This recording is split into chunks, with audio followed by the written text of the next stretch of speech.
will let us know that. Alright. We're just gonna literally show Woke's stream right now while we wait for this to pop off. Camp here. We are going to send outreach workers to help this person, whether it's a huge camp or a small camp. Usually, outreach workers already know about huge camps. So that kind of takes care of that. That's where we want to start from. That's what we want to see happen first, is to have somebody meet up with an outreach worker, have that person be offered services. A lot of the time, it takes many, like, attempts to get somebody to trust you enough to take that service. Yep. I'm sure you probably. Oh, I absolutely know. I absolutely know. Yeah, you know? yeah. It's not an easy. I mean, their environment is they can't, in order to survive. Yeah. They can't trust, and when it comes to the police, you know, it's really hard to trust the police because they're the ones that are enforcing this. Yeah, okay, keep going. So that's the first thing. That's kind of the automatic step that we take. Then after that, if we need to send somebody out to kind of like clean up the area, not necessarily, well, they can't move people, but if there is like excessive trash or something like that, or somebody reports that there's bio waste at that camp, then we send a contractor out there, and that contractor cleans up. If that camp kind of stays at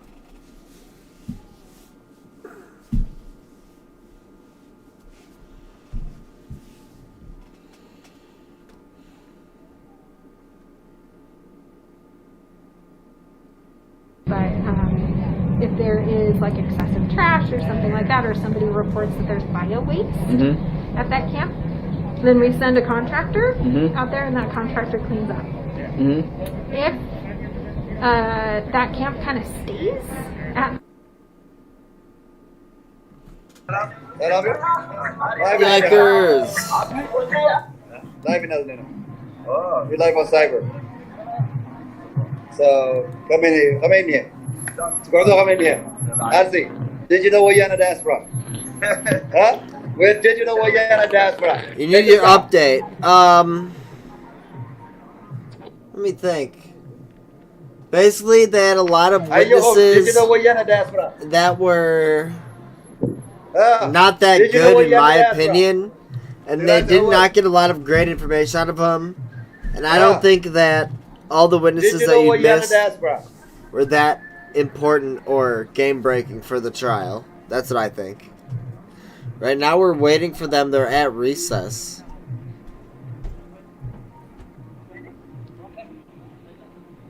So you guys, here we have one of our leaders, Denver, Colorado. We're live on Cyber Bar of Tigray.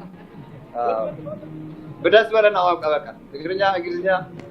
Well, I can speak wherever I want, but that's right. سلام الراوان نسبة تجراي سلام صنعتهم جنناتهم وستنا بدقن إبني تأساسيرو يا تاريخ السر حلو سلاتنا معنا خطيلهم أستودس بالديوان التقام وتي وراري سراو الشعبية وتي Anyone have any good April Fool's pranks planned? I have a good one, chat. Look, chat. A really good April Fool's joke that you can do on someone that you live with. Now, this is a good one. If you have a house that has one of those, like a sink, that has one of those little nozzle things that you pull out, and it has a hose, and you can use it to spray off dishes, you just press it, and it goes, psh, and then you stick it back in there. If you have that, what you do is, because you know to turn it on, you hold it over the dish, and then you hold it, then you turn the nozzle, and it starts to spray. And then if you let go, the water comes out of the nozzle, then you spray it, it comes out the hose. Alright, so you stick it in there. What you do is you get a piece of Scotch tape. You make sure it's dry. You get the Scotch tape, right? You put it over the back of the, you put it over the back of the nozzle hose thing, so it's open, right? So it's like, you hold it so it's on. You put the scotch tape over the back so it's on, right? And you aim it. So anyone who would normally be using the sink to do anything, you aim it so it'd be facing that person. So, long story short, April Fools, take the scotch tape, you put it over the back, hold the fucking nozzle in place so it's facing the guy or girl who's about to use the sink. They turn the sink on in the morning. You know, they get up, they put their work shirt on, put all their shit on. They want to make some coffee or some shit. They got the coffee pot right here. They turn that shit on. Getting all blasted in the face. So, there's your joke. There's your good old April Fool's prank from Shizbang.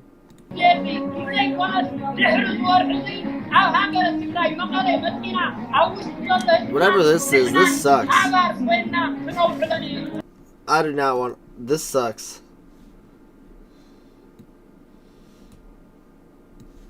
We're just gonna leave this on.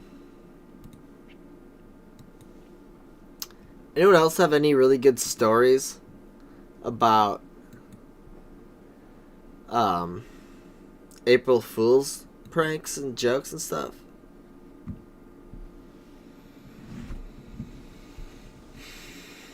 Pepper spray at the bottom of the coffee pot, bro? Nah, that's too hardcore, man. You crazy? You're crazy, man.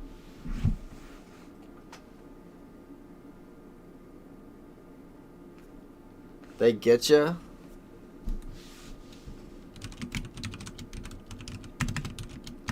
No, I'm back live.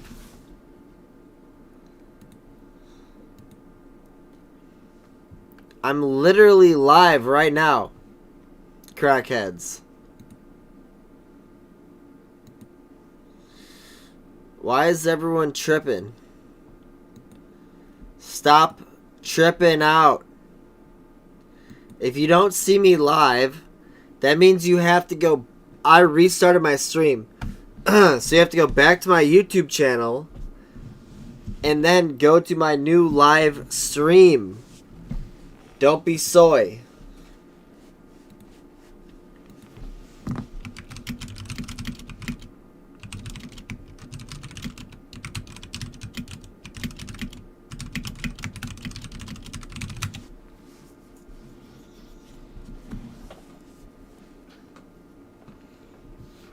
No, I'm not a hologram.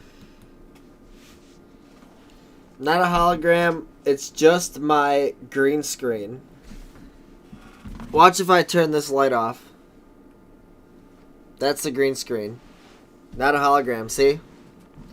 No more chroma key green screen shit. It's just me. No green screen. Look, the hat's not even green screen. This is how I really look. Hey. But then I put this on, and now I'm a fucking hologram. But it looks better this way. Anyways. So it is what it is. Don't worry about it. It's all Gucci. It's all Gucci bandana. I don't know, man. This sucks. Yesterday, it was better streaming this because I started late and I was able to skip all this stuff. Even though some people were all pissed off and they were like, "Oh, Shizbang, why are you so far behind on the trial?" And I was like, "Oh, that's because I woke up late and I started streaming. And when I started streaming the beginning of the trial because I wanted to watch it." But here's the beauty of it. I skipped all of this bull shenanigans. So now that I woke up and started streaming this shit at the beginning, we have to sit here and wait for all of this bull shenanigans once again. Not once again, but for the first time. And it's not fun. It's annoying. I don't like it. Everybody hates this. Shit. And also, the live protests also kind of sucked my ass today. Alright, wait, let's go check this out. Anymore. Yeah. That's so important. Housing and healthcare. Housing and healthcare. Those are the Housing two is things. healthcare. Those are the two things that we Hold need on. to. Our culture needs to freaking reconcile. Is how are we going to keep people? That's the whole housed and thing. how Our we can people, freaking keep culture people is to healthy. freaking reconcile, man. Mental health care deserves a Oh, higher oh. priority than it's Oh, especially stop. here, yeah. Go back to the dance moves. things that kept me I was about to for bust so out long some is dance there's moves, no way bro. to treat my mental What health the issues. fuck?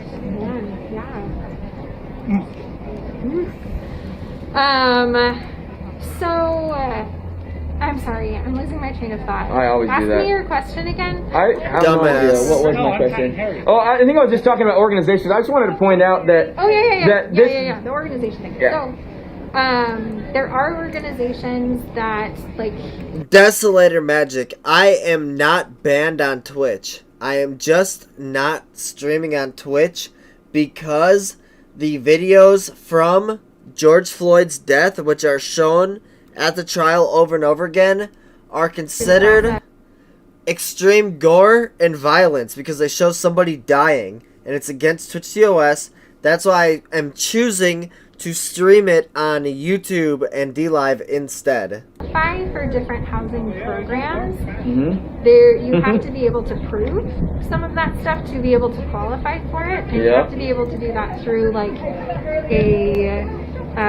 through a homeless management information system. And there are only a handful of agencies that participate in the homeless management Yeah. information system. So, for groups like yours that are more grassroots, like, I know that you don't have access to that stuff, and that's kind Yeah. of tough. And I'm not saying that you. I've been streaming the trial. Right now, the actual trial itself is on recess, so that's why we're streaming this. But you cannot show the trial on motherfucking Twitch, so that's why we're on JTube right now. Can be really good partners for you Yeah. in trying to get people into those more long-term resources. You guys I'm can smart. help a ton Thank you. with like, Desolator Magic, I some of the appreciate you shorter saying term that. stuff and a lot Because of I'm like, one of the good dudes engagement and that actually knows TOS relationship building, and really but, tries hard to those not guys fucking have, break more that of shit. the, like, So they I can get maintain vouchers, I wanna- my people Twitch into those channel. things that, like, Cheers. Sorry, I need to everybody. insert this here because I think One, a lot of people think that two, we're just trying to do everything three, on let's our go. own and that we don't like working with organizations. We point people to these organizations all the time. Hell We yeah. want people to utilize these organizations and utilize their services. That's what we want. Like again, like myself, we're all doing this. I don't get paid to do this. I spend all my own money to drive people around. You know, I spend all my own money to buy them everything that they need. You know, all the propane tanks, blankets, whatever it is. Like, it's all my money. Like, I'm paying myself to do what everyone should be doing. And that's what most activists out here are doing. These people that Atlas, aren't a what's part of an going on, organization. baby? We're paying out of our own pocket to help people out. How you doing, man? So my point. You're my chugging point them out to do is, Kickstart. All right. Whatever Oh, you what do, you is my man. point? Just don't get diabetes. All I mean, it right. has to do. Oh, yeah, that was it. Diabetes. We want people to get the resources. Now, again, it's bureaucracy. It's like, where do we point people and who can do what, and then and balls get dropped, right? Like, if you don't have a person with you walking you through it, and saying, okay, let's walk over here, let's drive over here, because this is what I did. You know, as I physically drive people here. You know, Quick okay, Trip I'm going to corn stay dog. with you Hell until yeah, you get bro. your ID. Okay, I'm going to stay with Wisconsin you until you breakfast get combo, this, dude. and then you come back. Yeah. Because people, again, I we're know talking all about mental that health and stuff. Like, Quick Trip corn people dog. like I know all what about you're that, saying. Like, for an average person who has a stable life, can get on the internet and look up some I've things been and known has to the get time, you know, 2 to of be those at a frustrated. time But myself. for some people out here, it's just like when abatements are happening, they freeze. yeah. They don't know what to do. They have nowhere to go. They freeze. They don't do anything. So even though things are available, things don't happen because Atlas got to keep them toes. their psychology or whatever is like they freeze. So it might seem easy, but it's not until we have people that walk people through all of these things. Yeah. They need someone to really like grab their hand and say, okay, we're going to do this. I also It's have just to like keep today, my we were shit, moving but Cece, and that's Cece was very like, no, just difficult. let him take everything. And we're like, no, we're going to get as much stuff of much of your valuables out of here. She's like, because she's so frustrated, she just wants to give up. She just wants to give up, you know, and she actually said, you know, if it wasn't for y'all being here, you know, she would have just given up. but it's up to. Anyway, blah blah blah blah blah. No, I hear you. I do. And this is something I will say, like, we don't have everything figured out. You know, we're learning, and we learn all the time. Part of that learning is listening to activists and like trying to hear what you're saying. So this is good that we're talking, Carl. I hope everybody's being nice in the comments. They are. Good. Yeah, I mean, like the more, like, you know, the more that we can hear from people on the ground, the better we're gonna be able to do things. I don't feel like a lot of people say, like, want to it does watch take- this trial, do they? You know, it is, we don't have everything figured out. We may not do everything perfectly, but we try. And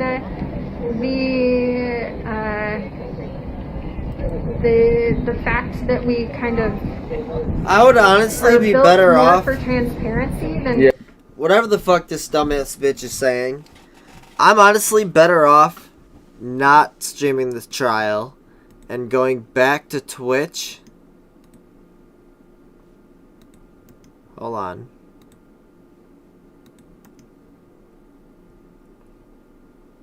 Transform.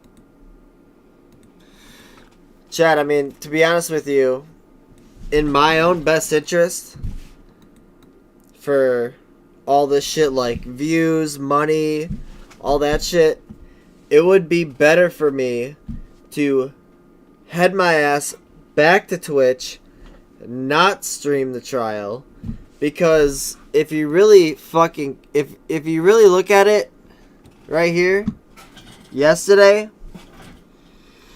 Derek Chauvin trial, the first stream. Okay, actually the first stream had 143 views. It's not bad. 37 views in the second stream though. I guess this isn't terrible. But there's no bits on Twitch.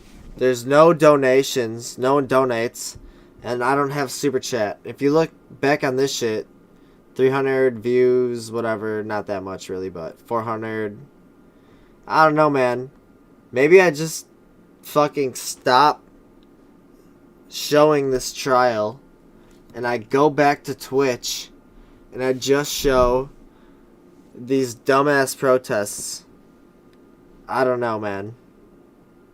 Army of cops come in. That's very traumatic, and really we don't need that, because all we're trying to do as far as the people that I work with is we're trying to help people. We're trying to help people out. Yeah. We're trying to get them from one place to another, and it would be allowing us to set up somewhere else in these smaller camps, because again, we're with you. Smaller camps are better. Like smaller camps, they know each other, and because that's what at Last Hope. Because of all the pushes that were happening, we get more and more and more and more people that weren't familiar with each other, and they had their own community dynamics. And then when they're trying to mix with another community dynamic, that doesn't work.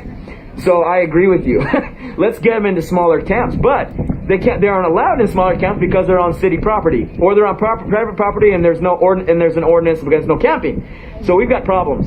So the city really needs to put a moratorium on some things or designate an area. And I know that. Alright, who's gonna pound some fucking White Claw with me? So then, or whatever type of beer, booze that you have. basically, we got to change the system. That's what I'm about. My shit is all the way changing full. It's system like up because here. it is effed up, Right. and we care more about property It's like right than here. people. We care about people making money than You just went to people. D-Life As a my general, child as a coverage. culture. I'm talking about our culture, All right. and I include my. Here, let me switch back to the child coverage for you, alright? Hold on. Yeah. Let me go back to the trial for you, buddy. There you go. Alright. Chat. Pound this alcohol with me. And then I'm gonna tell you what really is gonna happen. What's really gonna happen. Let's do this shit.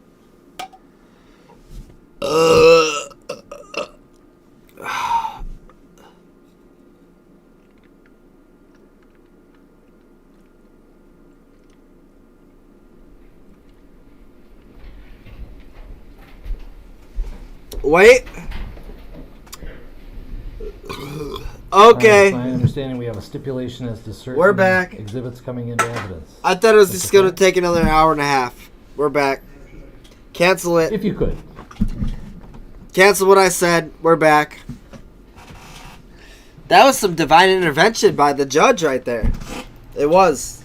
Because we were about to cut stream and I was going to go shave and get a haircut.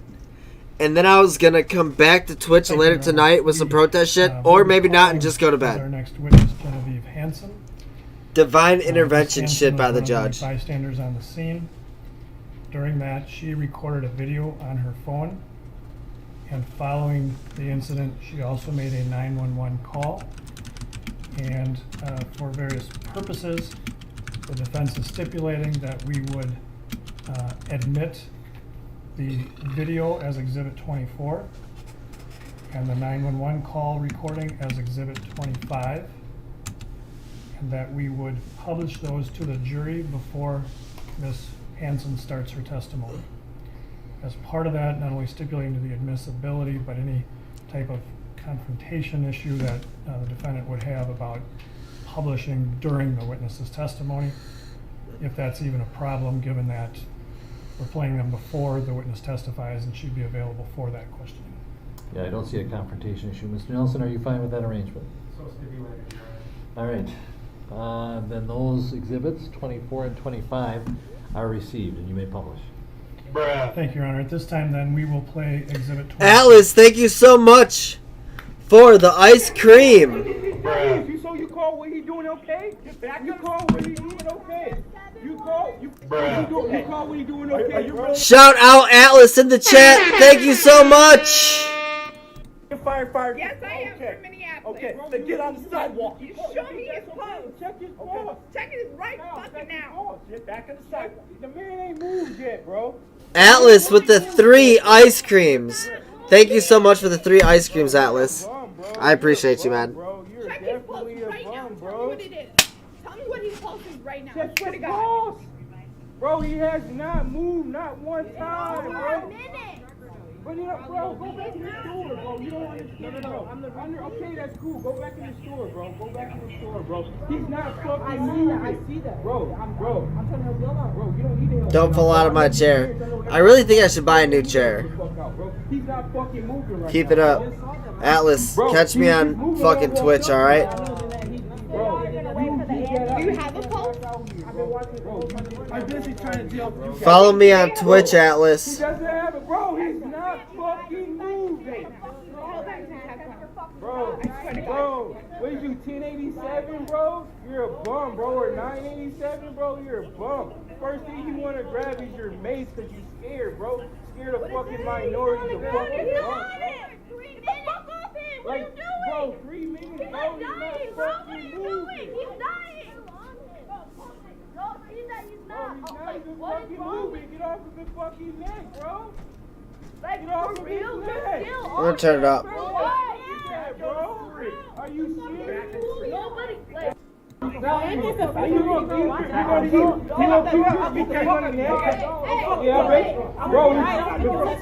I really touched me like that, dude. I swear I saw. what's wrong? Why y'all still on him? He's not doing nothing to You y'all. just gonna let him keep his hand on his neck, bro? You're a bitch, bro. Tao, you gonna let him keep that like that? You gonna let him kill that man in front of you, bro? Huh? Like what? Bro, he's not even Y'all fucking know moving that's not right like. now, bro. He's not even fucking moving, bro. Bro, 987, you're Ain't nobody bum, doing bro. nothing wrong. Y'all.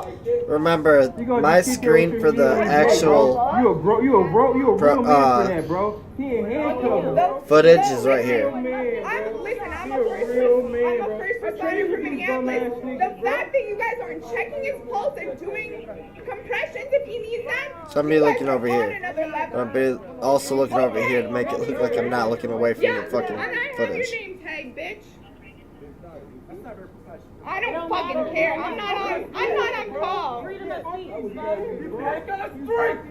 Don't touch me. Don't touch me. Don't touch me. Don't touch me, bro.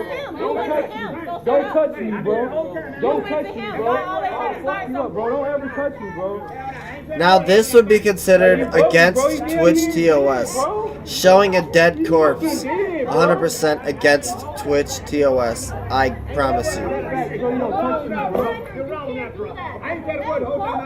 Bro, that's bogus, Kyle. You know that, bro. You know that, Kyle. Kyle, you know that's bogus, What's that badge bro. number? You know that's bogus, Kyle. Kyle, you know that's bogus, right, bro? Bro, you know he's bogus. And then, Your Honor, we would publish to the jury Exhibit 25. 35, May 25, 2020. 911, what is the address of the emergency? Hello. I am on the block of 38 in Chicago, and I literally watched police officers not take a pulse and not do anything to save a man. And I am a first responder myself. And I literally have it on video camera. I just happened to be on a walk. So, this dude did save fucking children, so do you want to speak to the supervisor? I'm reporting this. I'm fucking reporting this right now. I'm willing to talk for ages about this. So if we need to talk to a supervisor right now, or if somebody needs to get into contact with you later on. Let me get you over to the supervisor, okay? Hang on 1 second. 2833, 28, May 25, 2020.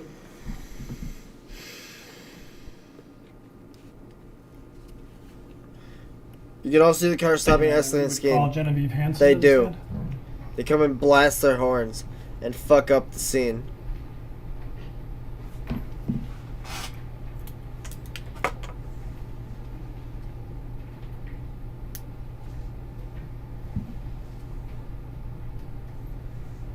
New witness?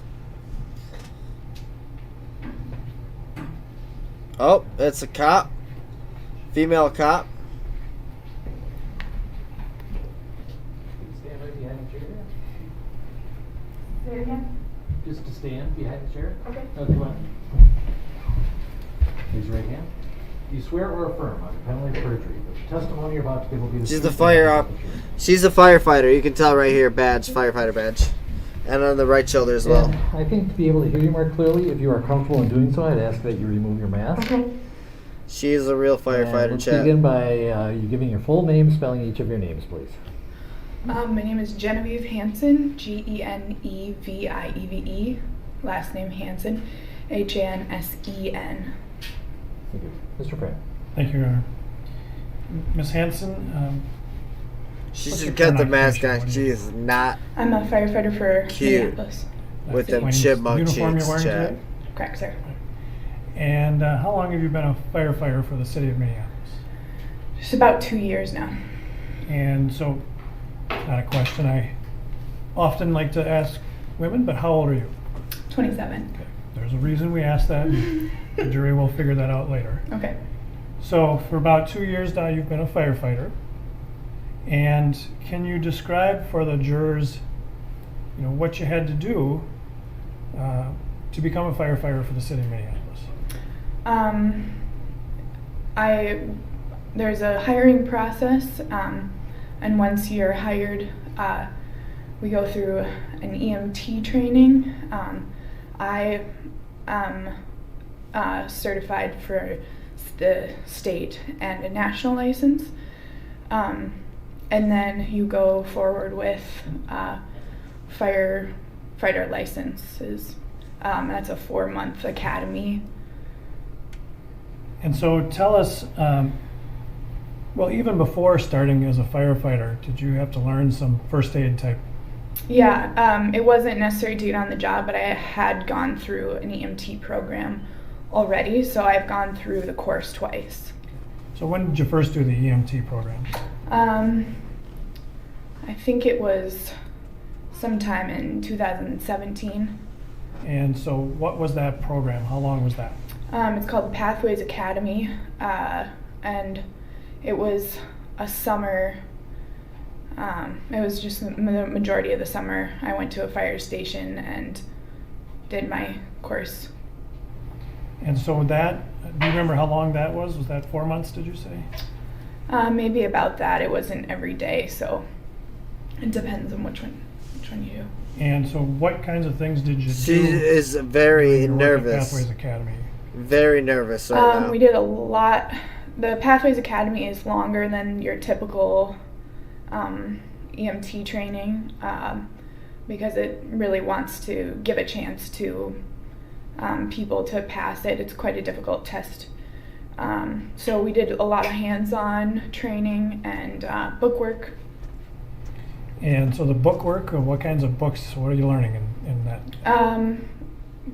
Probably more than you do need to know about the anatomy and different bones and the way your heart works, and then down to She has basic, GERD, chat. life-saving things that we need to know for my job, or if you wanted to move forward with paramedics. I could go on. So you have some classroom. Correct. And do you remember how long the classroom instruction was? She is chewing on day. her own face. I think it was like an 8-hour day or something. And then you have some more hands-on training? That was throughout the day. And we had homework. I mean, we did homework all night, every night. She's hiding shit. So how long She's was the not comfortable. Pathways Academy program She's altogether? not a comfortable I think it was probably about 3 months or customer. so. I can check, but So then after the, you have a day of classroom, what do you spend the rest of the She time knows doing? that she's about to be exposed. What's that? studying. Okay. Yeah. And She knows and so that for she them, is going to be exposed very there's soon. some We did quite a few ride-alongs as well with, I did a couple of ride-alongs with paramedics and with fire. I cannot wait So is to this Pathways see Academy the defense affiliated attorney with the fire cross-examine, bro. It's, I think I believe I it's through the cannot city wait. of Minneapolis. Just Melissa for, Larson, I just see this now. trying It makes to, me see how defense reach handles out to her. City Me too! within the city. She's not a sympathetic way of witness who helping you get happened a job upon the as a scene. firefighter? She's a professional. Okay. They should expect more And, from her, bro. So then during that Melissa, I'm fully time, with you, you're 100%, doing some girl. ride-alongs, you're actually Yes. working with the fire Yes. department? I actually had a cardiac arrest, our first call on my first ride-along. It's gonna be something else. And that was before you were even hired as Unless, a firefighter? I mean, Before I was hired as a firefighter, before I was an EMT.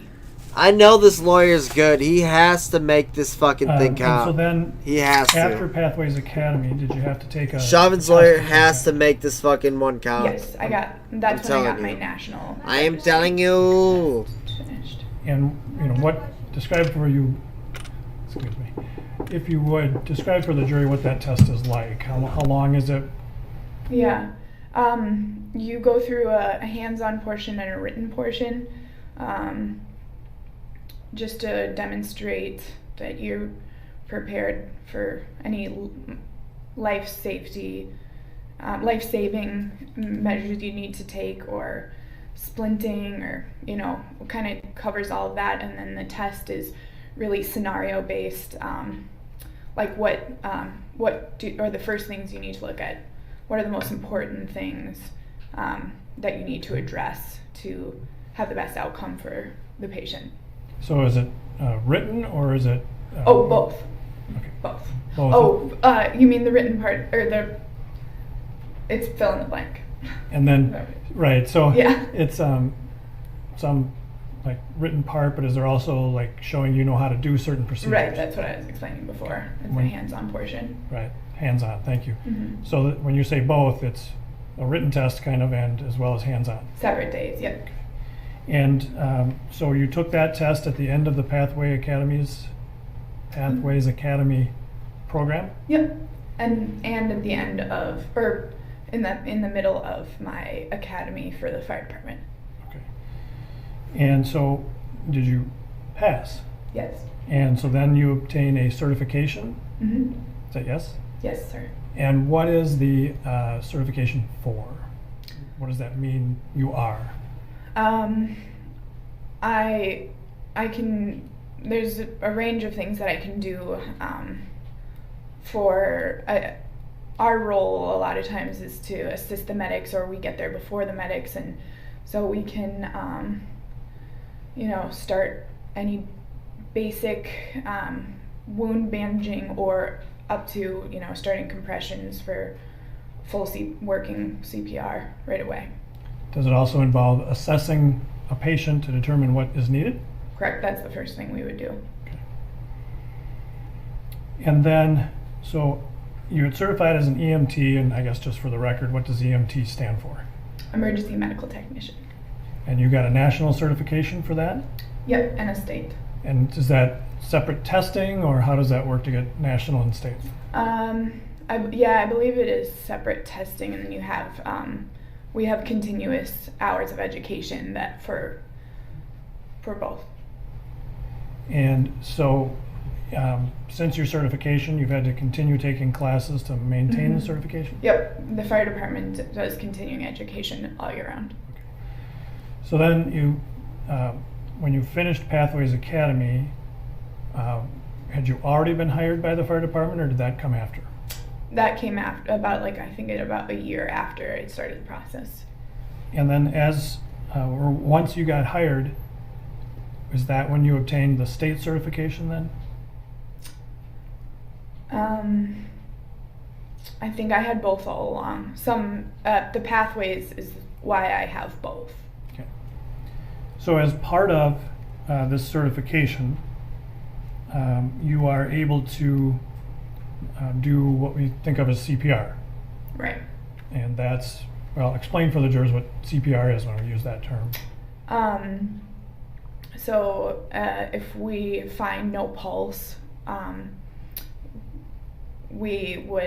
I would ask for medical, calling 911. I'd want an AED on scene, and I would start compressions. If I had my med bag, I would also be giving breaths.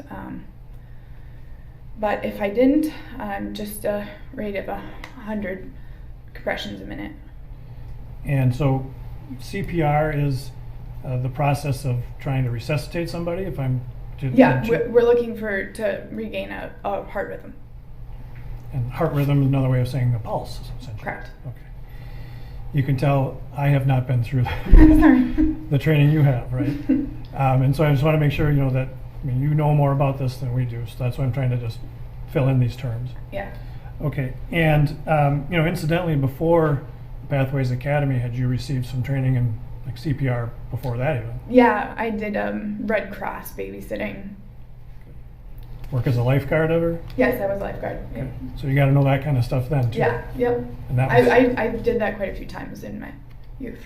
We can wait times down with questions so that we don't have people talking over each other. I'm sorry, say it again?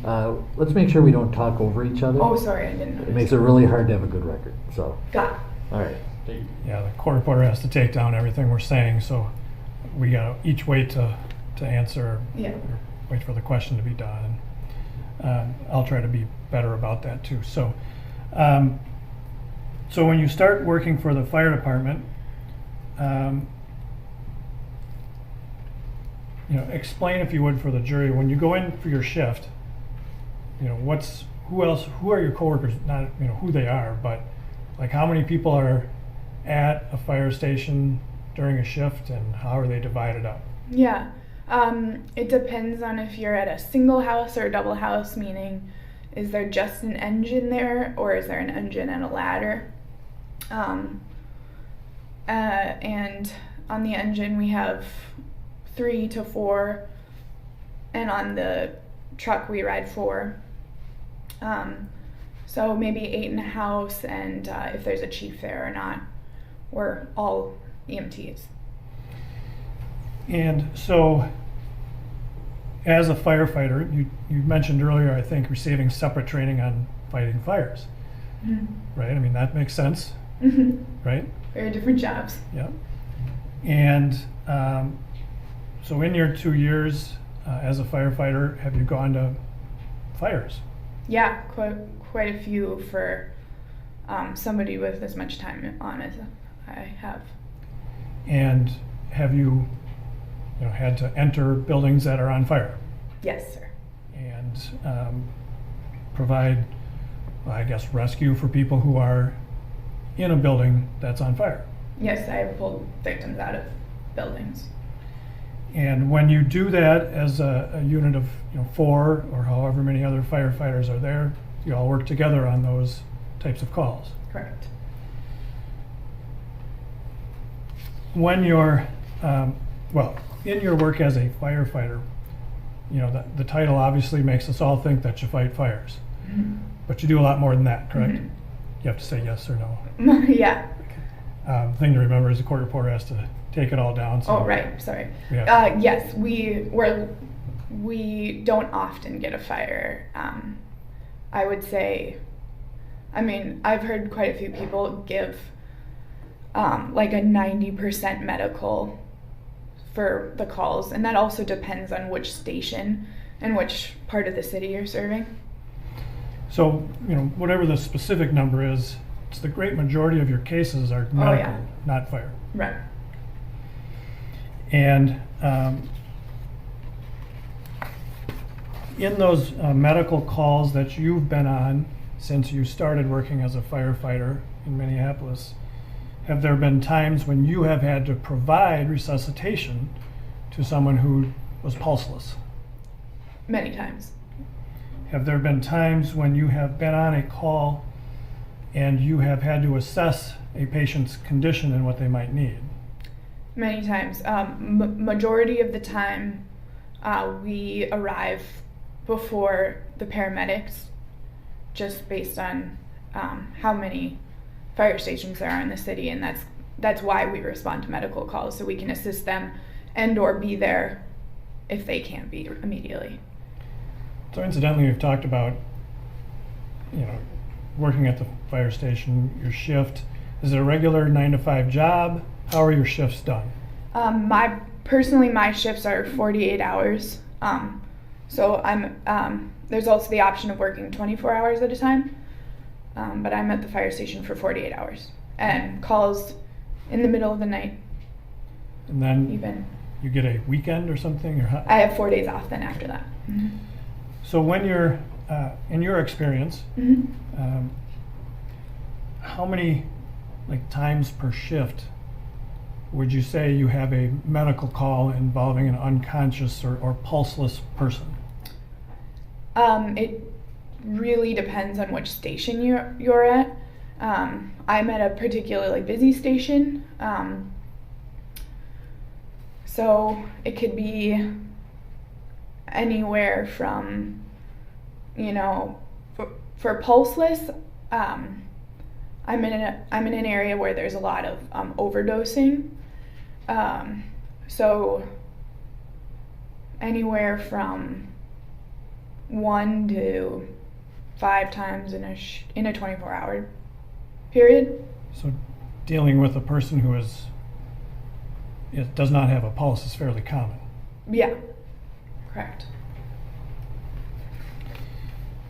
I want to draw your attention to May 25th of 2020. So at that point, you had been working as a firefighter for a little over a year? Mm-hmm. Is that, yes? Yes, sir. And were you in the area of Cup Foods at 38th and Chicago? Yes, sir. And were you working that day? No. And, you know, without telling us where you live in that area? Mm-hmm. Yes, I'm in walking distance of that area. Okay. And so on that date, in the early evening, just what were you out doing that you found yourself in that area?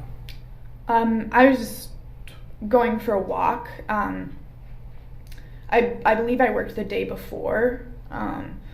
So a lot of times you're just kind of tired, and I just wanted to sort of have a peaceful day. So I went on a walk, and I sat in a little community garden on 38th for a while, and just thought it would be getting kind of dark soon, so I decided to take Chicago home rather than go through neighborhood streets. Do you remember, were you on foot or in your car? I was on foot. And so you approached Cup Foods on Chicago?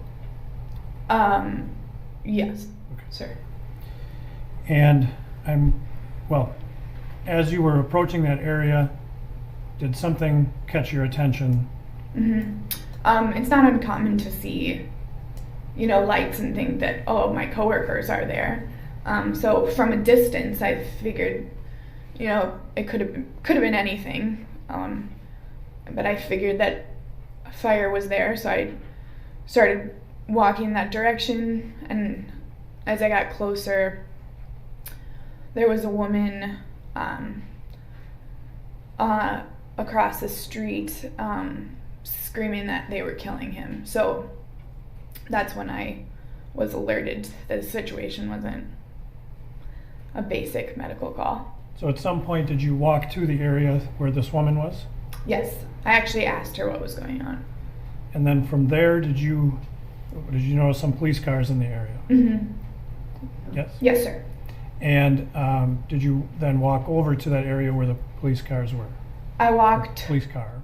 Yeah, I walked kind of in a big circle around the scene just to sort of start to have an idea what was actually going on. And so you approached this police car where the incident was taking place? Yeah, I came from behind the officers. And I'm going to show you Exhibit 1 on the screen. Okay. It should come up on the screen right in front of you. Okay.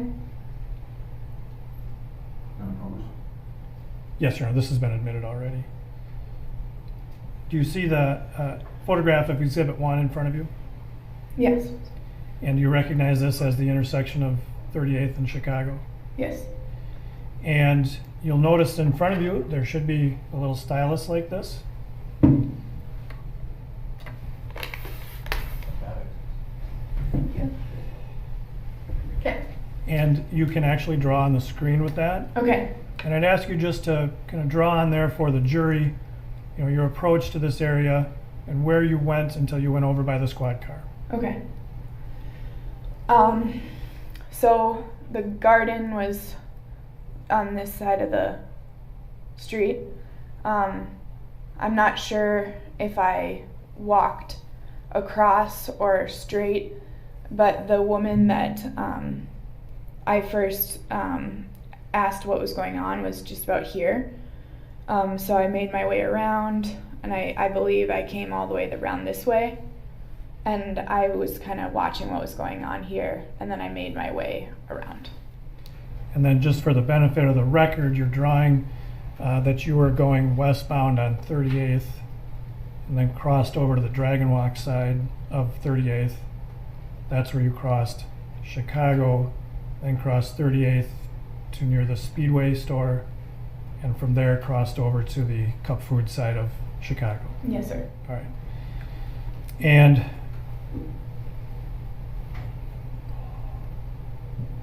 Your Honor, can you erase that all in one fell swoop?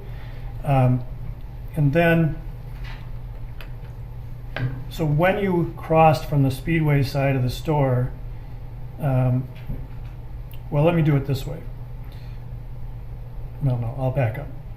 Why did you bother to walk then from the Speedway side of the store over to the Cup Food side of the store?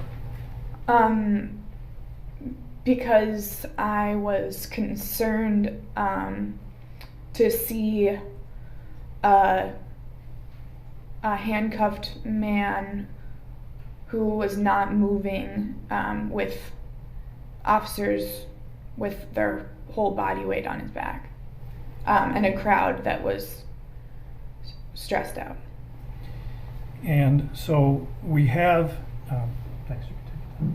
We have previously admitted Exhibit 11, and this is a video taken from a camera across the street, and I'm going to show you a shortened version of Exhibit 11. Mm-hmm. All right? Is that yes?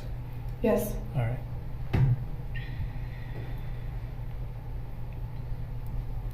And for the record, we are starting this at 8:25:20 approximately.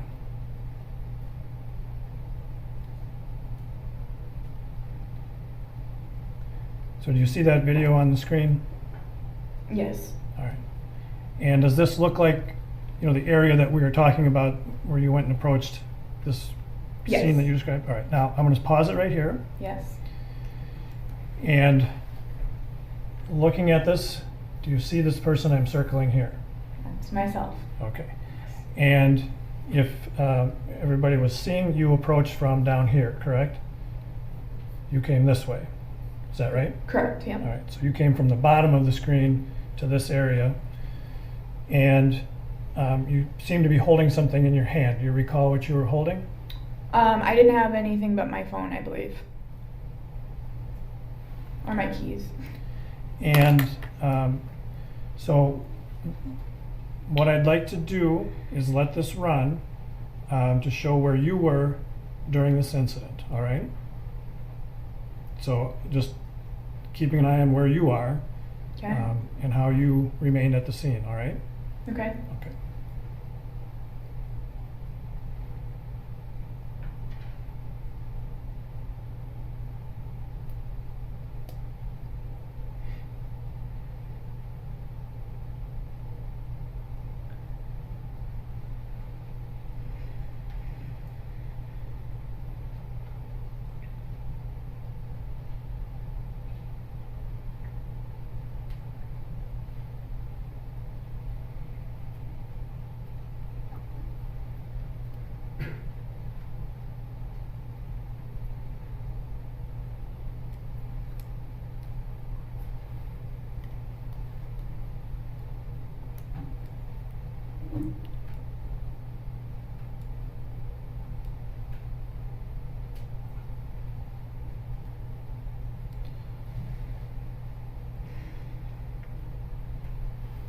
Now, if we can pause it right here, and just for the record, it's at 8:26:29.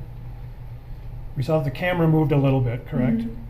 Yes, And so for a moment there, you were just off screen, correct? correct.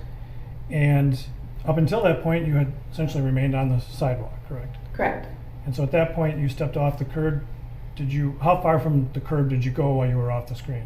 I don't remember. Okay, you didn't leave the area. No. And at that moment, you go back up onto the sidewalk. Do you remember why you went back up onto the sidewalk? Because the officer controlling the scene was requesting that we stay on the sidewalk, demanding we stay on the sidewalk. And if you could just take the stylus and circle the officer that you're saying demanded you stay on the sidewalk. And for the record, Your Honor, the witness is drawing a circle around Officer Tao. And so when he asked you to go back up on the sidewalk, you did. Yes, sir. And at some point, you started a video recording with your phone, correct? Mhm. Yes. And so we've already dealt with that, but at some point here, you actually start recording, correct? Correct. All right. So you can continue.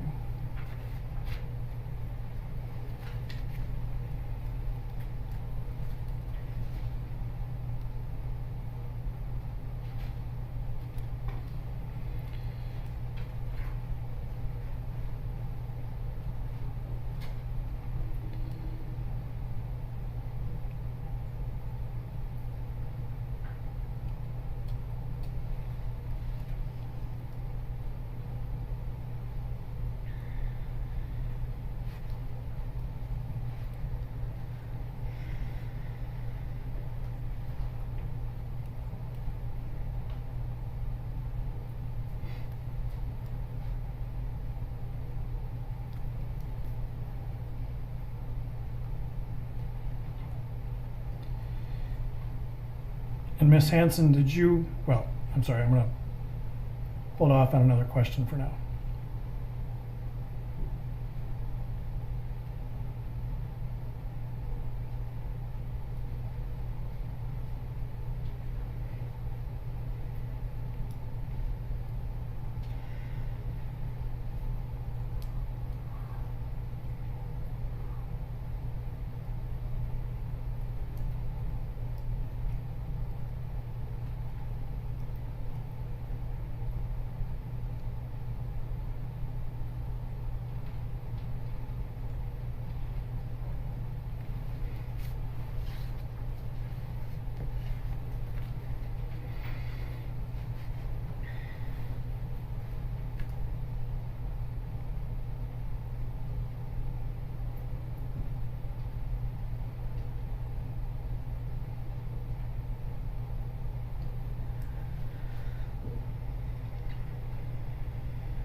I'm going to ask that the video be paused here for the record at 8:30:25:26 to be more precise. The video has shown that the ambulance has left with Mr. Floyd and you're still standing there on the sidewalk, correct? Correct. So during that time period, after you first arrived, went up on the sidewalk, there was just that one time that you left the sidewalk and went out into the street, correct? Correct. All right. When you first walked up and you told the jury about coming around and crossing Chicago and approaching, when you first walked up, did you observe the officers that were on top of the individual on the ground? Yes. Did you know any of those officers or recognize any of them? Once I was all the way around, I recognized their Chauvin's face. Okay. And where did you recognize it from? It was a call probably the day before, or I believe it was the shift I had just worked. But did you know him at all? No, sir. Did you talk to him on that previous call? Or? No, sir. I just noticed him because I had observed him on that previous call. Did you know his name at that point in time? No, sir. All right. So what did you see about the officers there in relation to the body on the ground? I noticed leaning, the officers were leaning over his body and with it appeared to be the majority of their weight on Mr. Floyd. And so how many officers did you see over Mr. Floyd? In my memory, for whatever reason, I remember seeing 4 on his body, and we know now that that was 3. So when you first walked up, you came around from that side, but then you had to go around to the other side, onto the curb, other side of the squad car, correct? Correct. All right. And when you saw that positioning of those officers,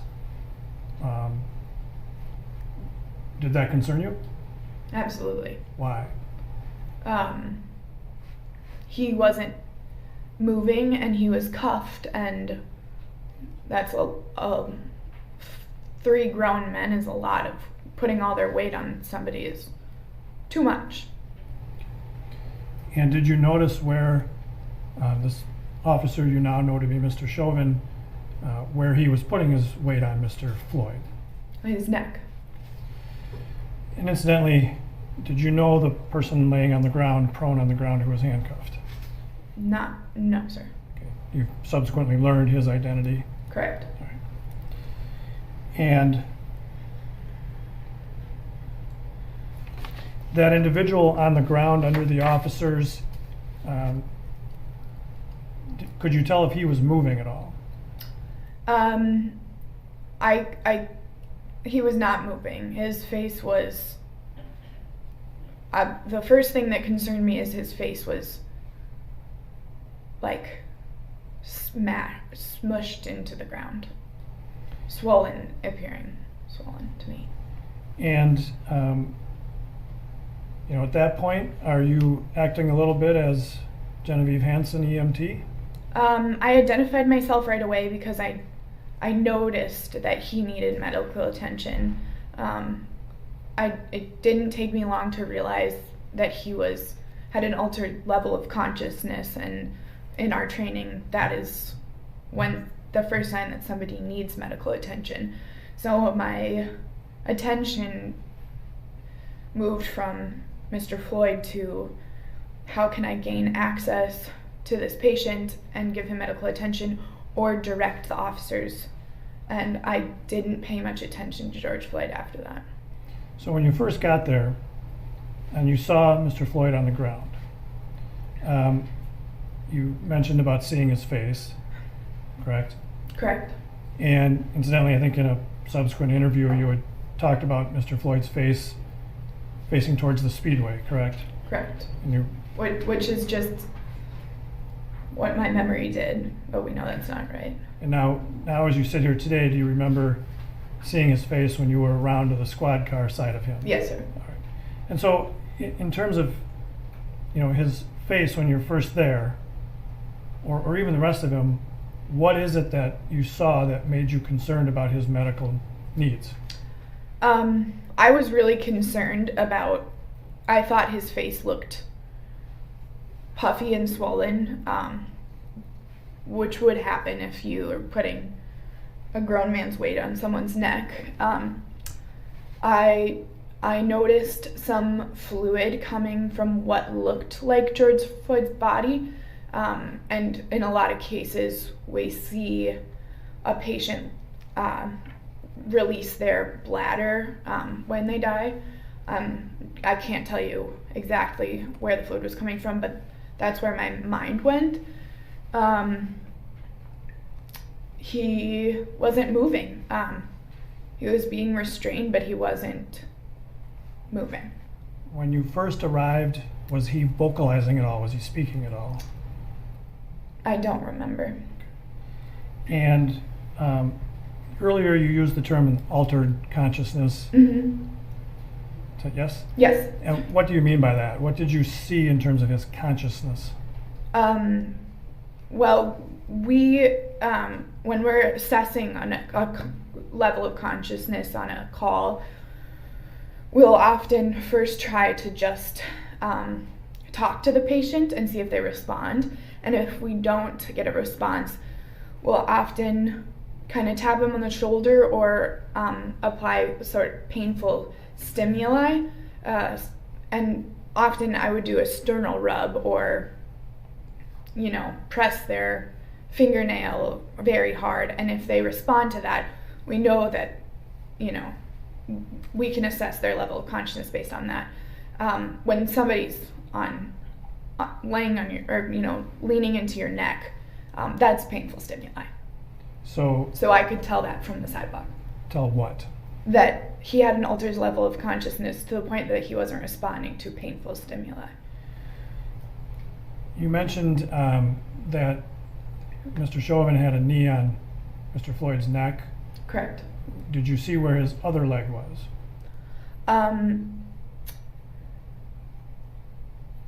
I don't remember anymore, but I think I may have said something about it in previous. Did you think it was on Mr. Floyd's back? I don't know. Okay. And in that moment, when you first arrived and observed what you could about Mr. Floyd, what did you think you needed to do? I think I had already assessed that he had an altered level of consciousness. What I needed to know is whether or not he had a pulse anymore. And, I may back you up just a little bit here, but did you try and assess, how much weight Mr. Chauvin was putting on George Floyd?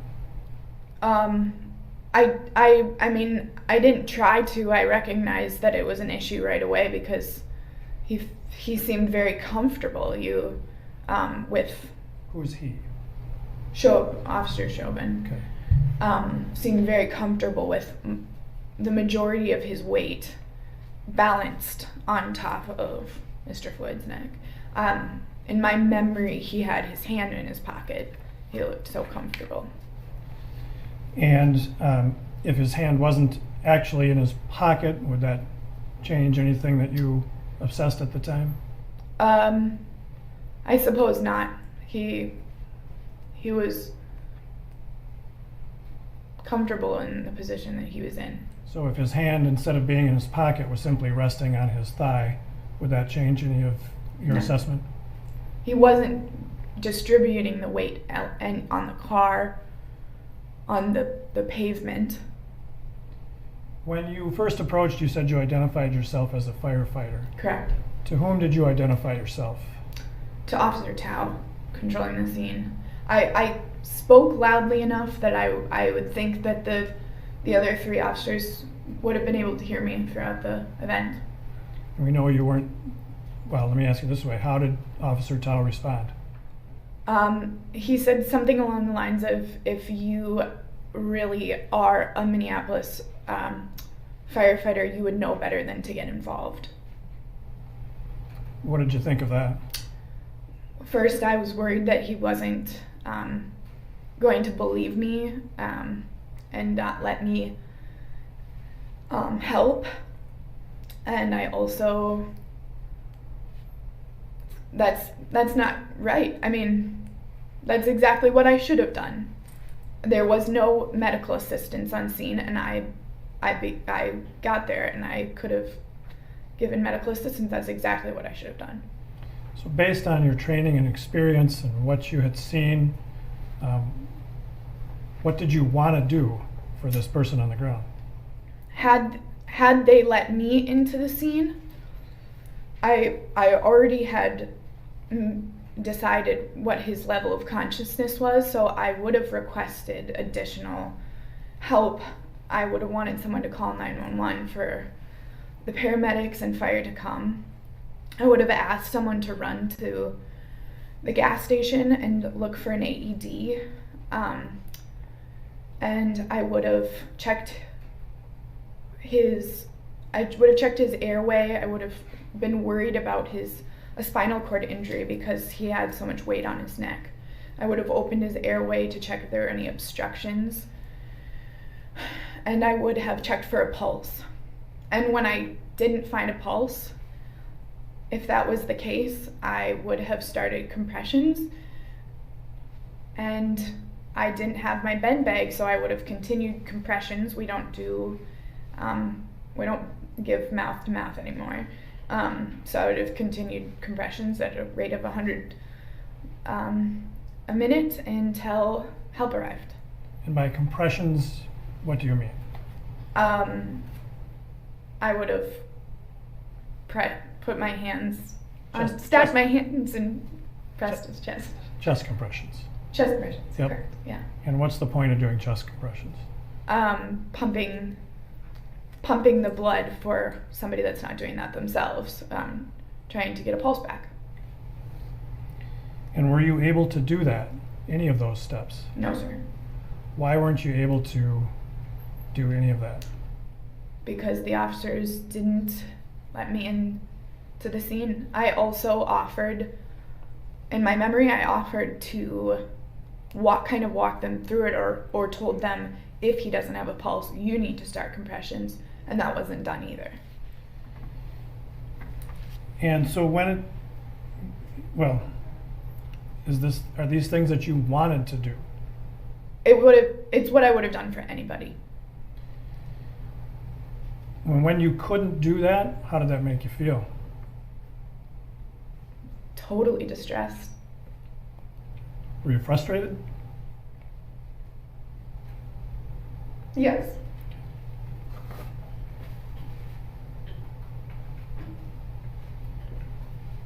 Ms. Hanson, as I told you, we can take our time, so feel free to just take a minute. And need a drink of water, go ahead.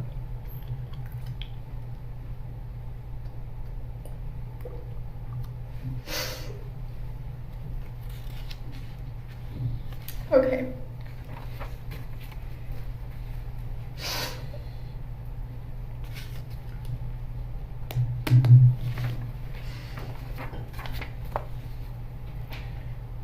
While you were there, were there other people around you on the sidewalk? Yes. And were they saying things to the officers as well? Yes. And do you remember what kinds of things they were saying? No, I was pretty focused on trying to get the officers to let me help. And how were you doing that, trying to get the officers to focus on you and get help? I think in my memory, I tried different tactics of calm and reasoning. I tried to be assertive. I pled and was desperate.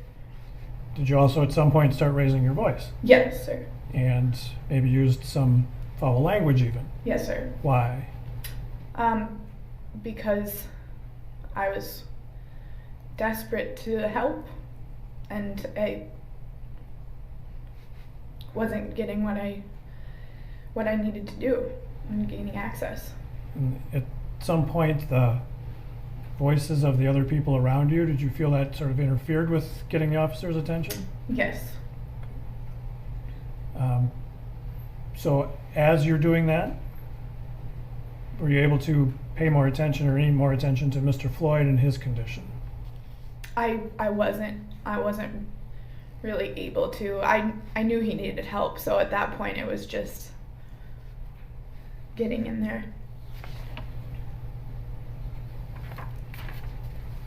When you asked the officers to take his pulse, did you ever see them doing that? No. When you were over on the sidewalk at Officer Tao's direction, were you able to see the other two officers on Mr. Floyd? From my memory, just kind of their heads. So if at some point they may have checked a pulse, you may not have seen that even. Correct. All right. During this time, did you make any observations or notations notes about Mr. Floyd's characteristics of his breathing? That was a terrible question. You want me to start over? Yes. Okay. During the incident, when you were there, did you make some observations of sort of the characteristics of Mr. Floyd's breathing that concerned you? I don't remember anymore. Okay. What is meant by the term agonal breathing or agonal breaths? Agonal gasps we see in patients that are dying or pretty much dead. It's just kind of the body's. Forgive me, I don't quite know, but it's a sign of death.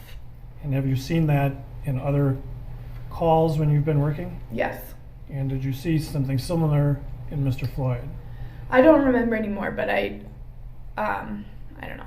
Okay.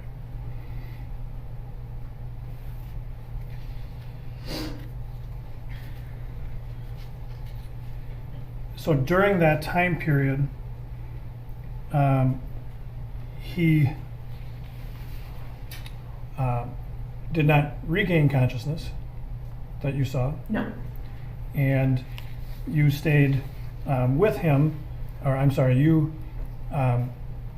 were there the entire time until he was loaded into the ambulance, correct? Correct.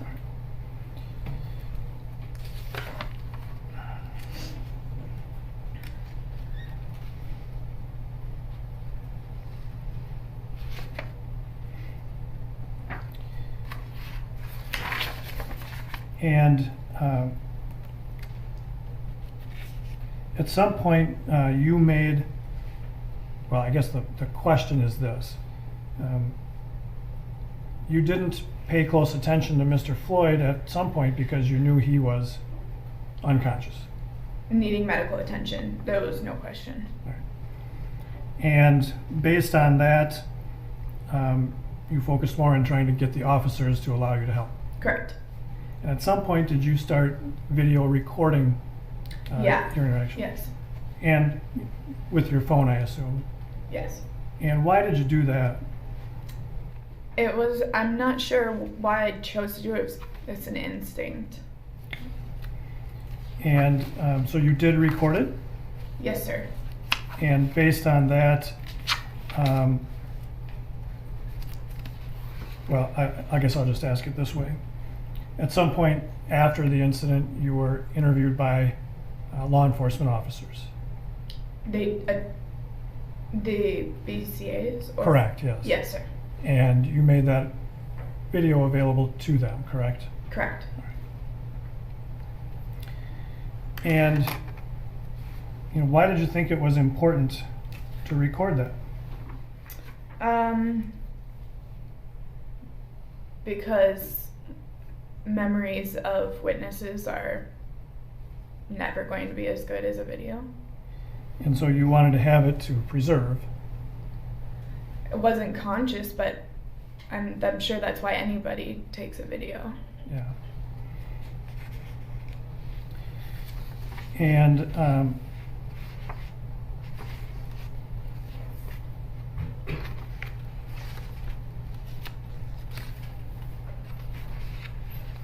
sorry, just bear with me a second while I try to read my own handwriting. After recording that video, you stopped recording at some point, correct? I don't remember. Okay. Well, obviously you did stop at some point, right? Well, yeah. And eventually the ambulance took Mr. Floyd away. Right. And then earlier I said we'd come back to that moment in the previous video in Exhibit 11 when the ambulance left and you were still standing on the sidewalk there. Mm-hmm. Yes? Yes. And we saw you just standing there. What's going through your mind as you're standing there? I'm not sure. I think I probably was in disbelief. And kind of in shock? Yes. And what, and at some point then, did you also make a 911 call? Yes. And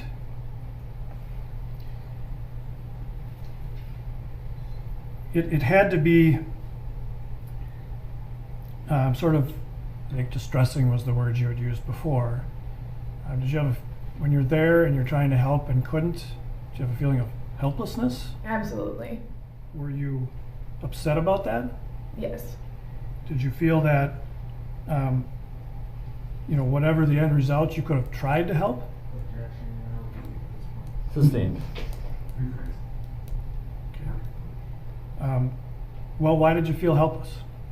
Because there was a man being killed, and I would have, had I had access to a call similar to that, I would have been able to provide medical attention to the best of my abilities, and this human was denied that right. And so from that point, we saw you standing there on the sidewalk, just sort of standing still. Mm-hmm. Yes. And from there, did you stay in the area for a little while? Yes. And at some point, you made a 911 call. Yes. Why at that point did you call 911? I think it all settled in that I wish I would have done that immediately, because it was ridiculous that fire station 17 was as close as it was, and that they hadn't been there. I should have called 911 immediately, but I didn't. And when things calmed down, I realized that I wanted them to know what was going on. I wanted to basically report it. And so you made that call, correct? Correct. And a little bit more than a minute long. At some point they wanted to transfer you to a supervisor, correct? Correct. I asked for that. And but then the call ends. Okay. Do you remember why the call ended at that point? I don't know exactly, but there was kind of a lot going on. I was still worried about the witnesses on scene, particularly because they were people of color and black men. I was worried about their safety, and there were officers still on scene. But also, fire came, and it may have been that I ended the call because my co-workers were there and I could tell them what was going on. So tell us about that. So at some point when you're there at the scene still, did a fire truck come? Yes. And they're coming to respond to the call, correct? They're coming to respond to the call, and they went into Cup Foods to actually look for a victim, which is unique for that, there to be that much miscommunication. So let me ask you just a little different question. So when they came, those firefighters, did you know them? I knew 2 of them. And how many total came? 4. A driver, 2 firefighters, and a captain. So the two that you knew, how did you know them? Crossing paths at work. So they knew who you were. Yes. So you knew that members of the fire department knew you were on scene as well. Yes. But off duty, of course. Yes. And so you had a conversation with them while they were there at Cup Foods? Yes. And you also had some conversations with other people who had stuck around afterwards? Yes, and the driver and the other firefighter that weren't in the ambulance came back, and I also spoke to them.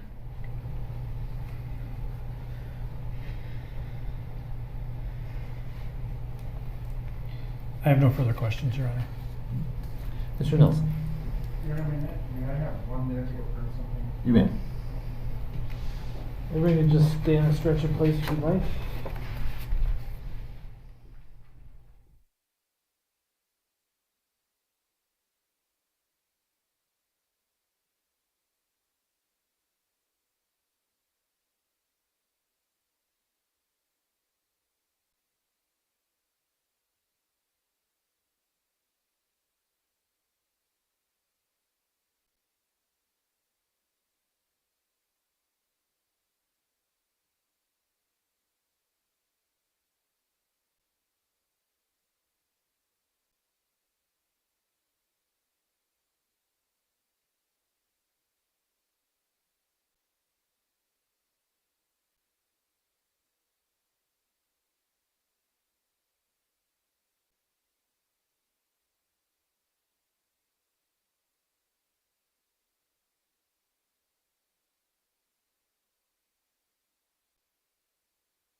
Please. Good afternoon, Ms. Hanson. Hi. Just have some follow-up questions for you. Thank you for being here with us today. You testified that you've been a firefighter now for 2 years approximately? Correct. And I see you're wearing your uniform today? Correct. And that would be like your dress uniform or your Class A uniform? Correct. And that's common to wear when you testify in court? Correct.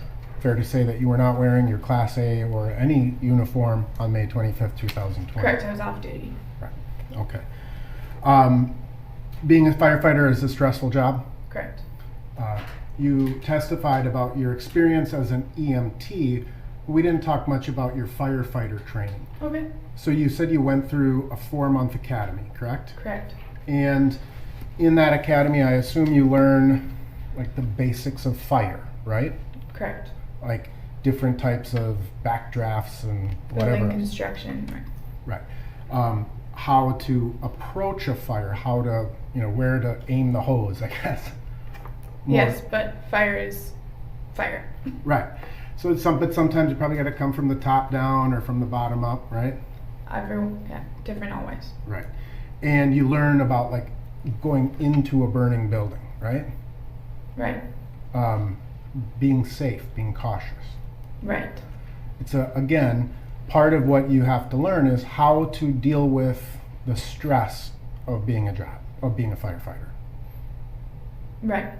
Do you either in the academy or in your continuing training, do you have trainings that focus on how to deal with the physical reaction to stress? We do go over that in our trainings throughout the continuing ed. Also, I think you're suited or not for the job. Sure. Takes a certain type of person to do the job, Right. But breathing becomes important, right? Right. You put on an oxygen tank, a mask. Yep. You've got to know how to breathe properly. Controlling your breathing, right. And sometimes you may go into a situation, it's not totally on fire and you may not have your mask on, you're running upstairs to save someone's life. Again, controlling your breathing, right? And you learn about, have you ever heard the term tunnel vision as a part of fire training? Not necessarily as a part of fire training, but I know what tunnel vision is. So when you're stressed, you kind of focus on Yeah. a particular thing. Right. Right? And it kind of changes your peripheral vision and you become hyper-focused, right? Mm-hmm. So you're familiar with that and you may have experienced that in the context of your firefighting. Yes. And obviously, and unfortunately, I'm assuming that sometimes you're not able to save everyone, right? Correct. And that there's a level of trauma that comes with that, right? Sometimes. Right. Depending on the circumstances. Correct. You also testified that you have both a national and state certification as an EMT, right? Correct. That stands for Emergency Medical Technician. Correct. And that's basic first responder stuff, right? Sorry, chat. 1 medical second, training for please. First responders. I believe that there's more basic. I mean, I think the police officers are not emergency medical technicians. Right. But then it's not as high as like a paramedic. Correct. Right? So a paramedic has even more training than an EMT. Yes. Right. And obviously, maybe the CPR you learned to become a lifeguard was less intensive than what it took to become an EMT, right?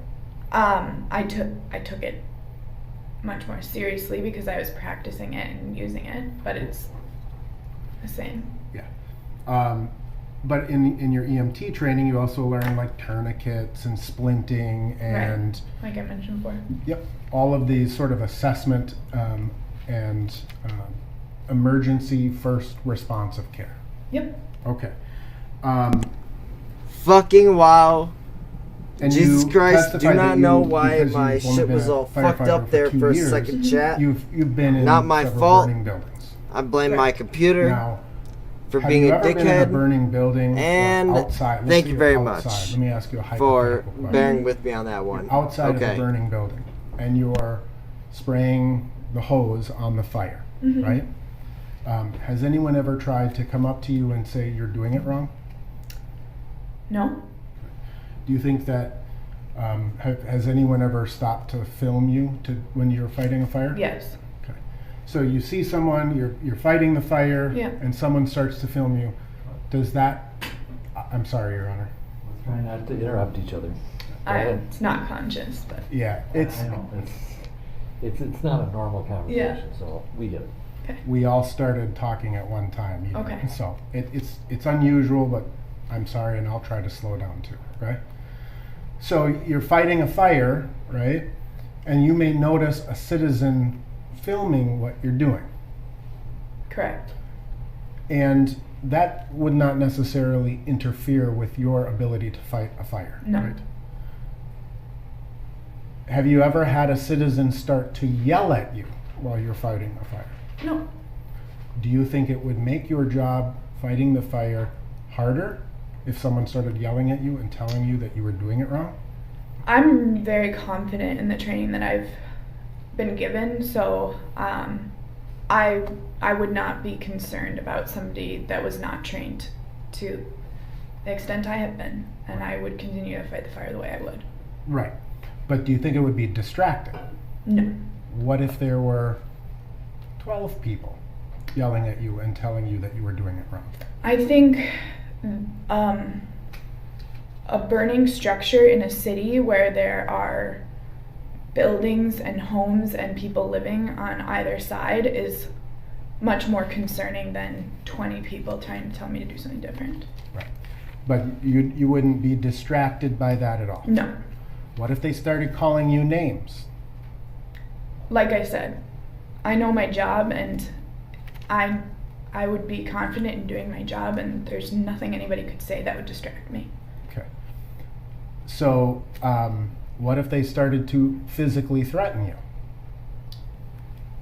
I'll repeat myself because I'm confident in my job and what I do and what needs to be done and my training, so I would continue to do that. What is staging? What does it mean when a fire department stages at an incident?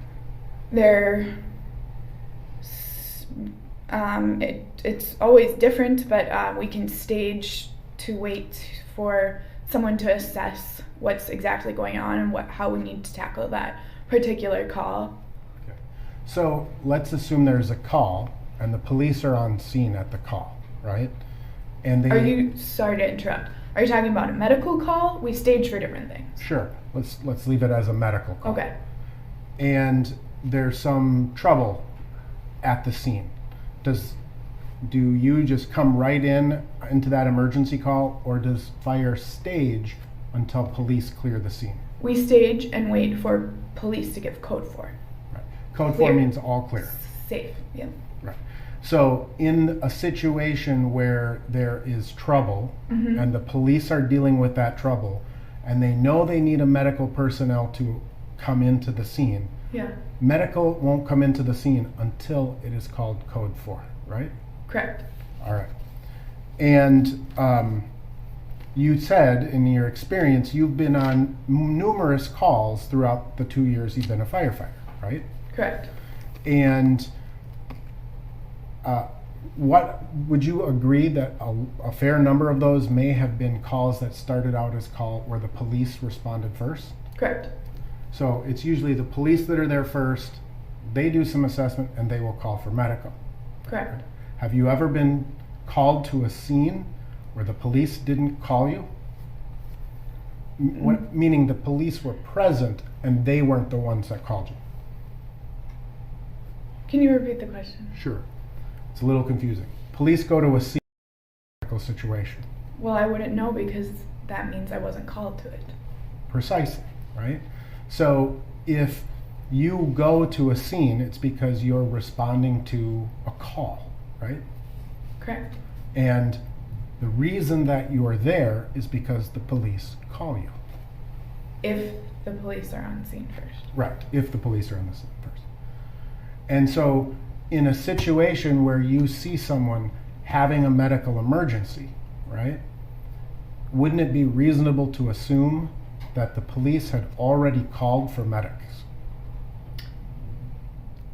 It would also be reasonable to assume that if the patient was cuffed I'm going to ask you, I'm going to say objection non-responsive.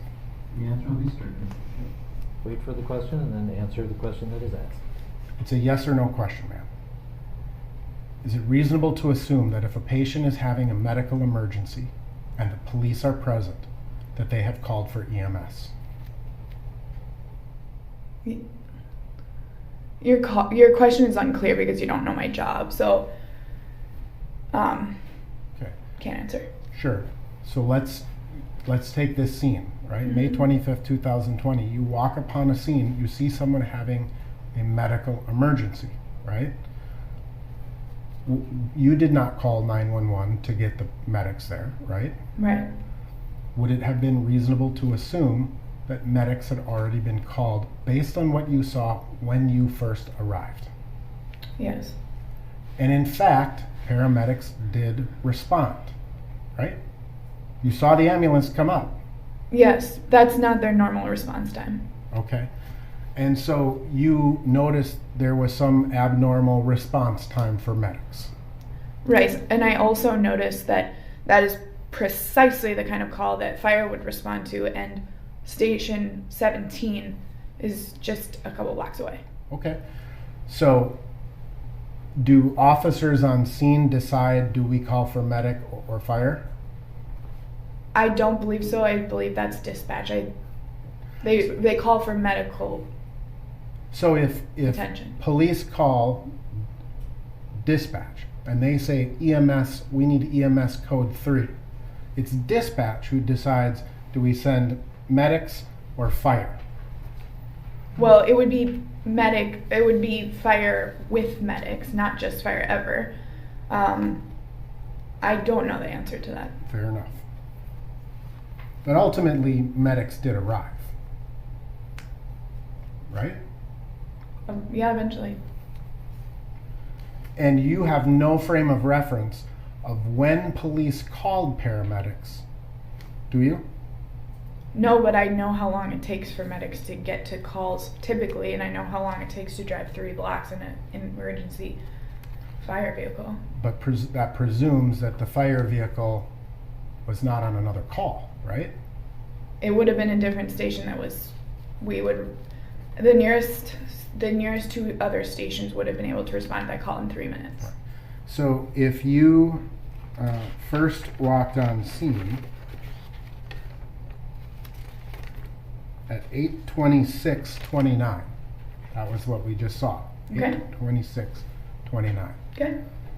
And paramedics had been called at 8:21. That's an abnormal response time based on your experience. What time did you say I arrived? 8:26:29. And the medics arrived at what time? The medics were called at 8:21. Code 3. I don't believe that.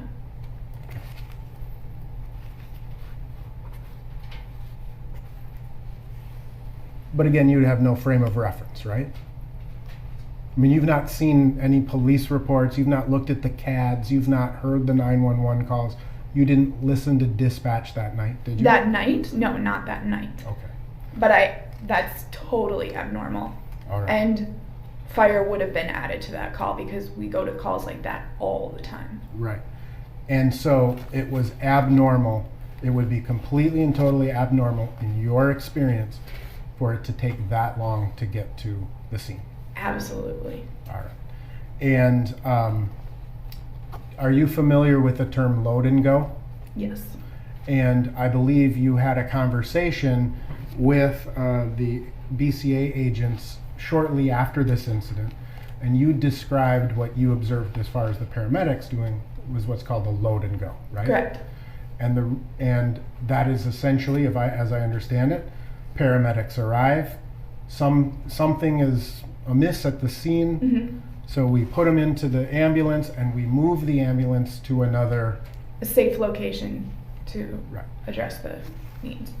And that's what you observed here, right? Correct. And it's because there were quite a few people and those people were all fairly upset, right? Correct.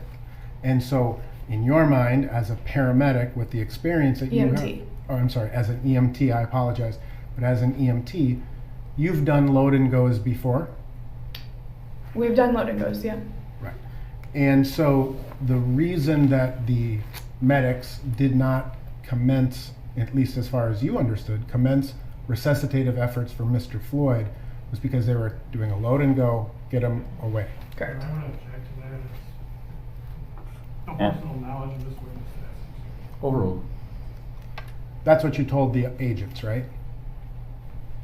I don't remember exactly what I told the agents, but it looked like a load and go to me. Okay. Now, in terms of your, again, personal experience, Mm-hmm. on that day, the paramedics drove off, and then at some other point, a couple minutes later, is when the fire truck arrives, right? Right, and that's how I knew there was something wrong when requesting medical assistance. Okay, because the fire department showed up at Cup Foods, and the ambulance had already left and gone to another location. No, more because the fire, whether it's 17s or a different station, would have been able to respond to that call much sooner than medics were. All right. So, you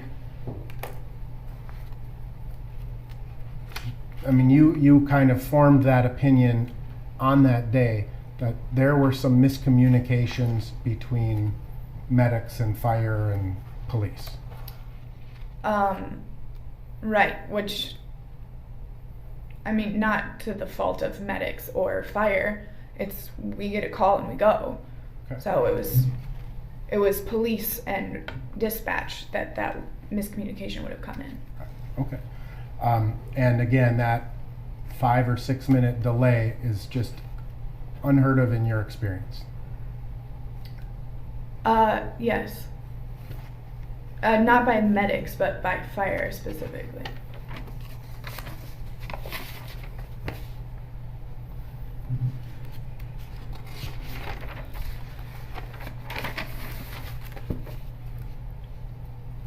Are you trained as an EMT in the use of Narcan? Yes, sir. And can you explain what Narcan generally is? It's an opioid reversal medication. We give it intranasally, but a lot of people on the street have a injectable form. Kind of like an EpiPen almost, right? Yeah, kind of. You testified that the firehouse that you work at, you deal with a lot of overdose calls. Correct. And so you've had a lot of experience dealing with people who are overdosing. Correct. From opiates or from other controlled substances. Correct. And you have seen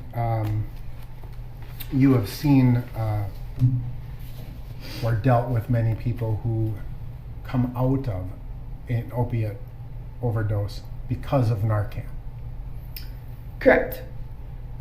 If I didn't have Narcan though, we still give if we'll monitor a pulse and give compressions as necessary. I've never not had Narcan, but I would be able to give medical attention to somebody that had overdosed on an opioid and lost their pulse. Okay, so let me ask you, is it fire department policy when you are going to a call of an overdose that police are also dispatched to that call? I believe so, yeah. And that is because when people are revived from that, they often become combative, right? Not often. I'm sorry? Not often. But it happens. I've seen it happen.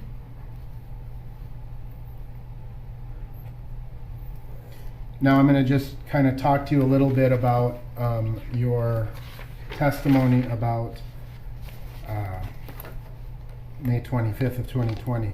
You were out for a walk because it was your day off, right? Mm-hmm. Is that a yes? Yes. Sorry. You're out for a walk and you're walking you're walking westbound on 38th Street and you see the lights and you said it's not uncommon to see lights there? In my neighborhood. Not on that corner, but in my neighborhood. Okay. Or in the city. Right. Okay. And as you walked what would be the southeast corner of 38th in Chicago, you heard a woman yelling that they're killing him, right? Right. And so you did this kind of circle loop to visualize and see what was going on, right? And at the point that you came on scene, Mr. Floyd was already on the ground, right? Correct. And Mr. Floyd, you saw what your memory told you was 4 police officers on him, right? Correct. But you now know that it was 3, right? Correct. And I think you made some reference about why you videotaped, because our memories are fallible, right?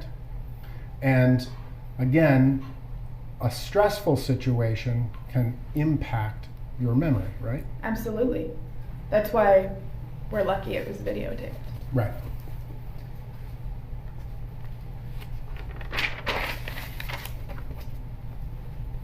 It's also fair to say that once you kind of came, you first talked to Officer Tao, and you said that you identified yourself as a Minneapolis firefighter, right? Correct. And Officer Tao asked you to step onto the curb, and you did that. Correct. Right? And you would agree that when you first arrived on scene, your own personal, I'm just talking about you personally, your own personal demeanor was much more calm. Correct. And as you were there between 8:26 and 8:30, so in about those 4 minutes, you would agree that your own demeanor got louder and more frustrated and upset.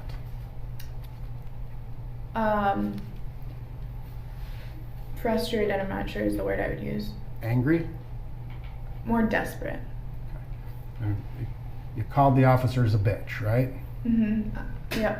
I got quite angry after Mr. Floyd was loaded into the ambulance, and there was no point in trying to reason with them anymore because they had just killed somebody.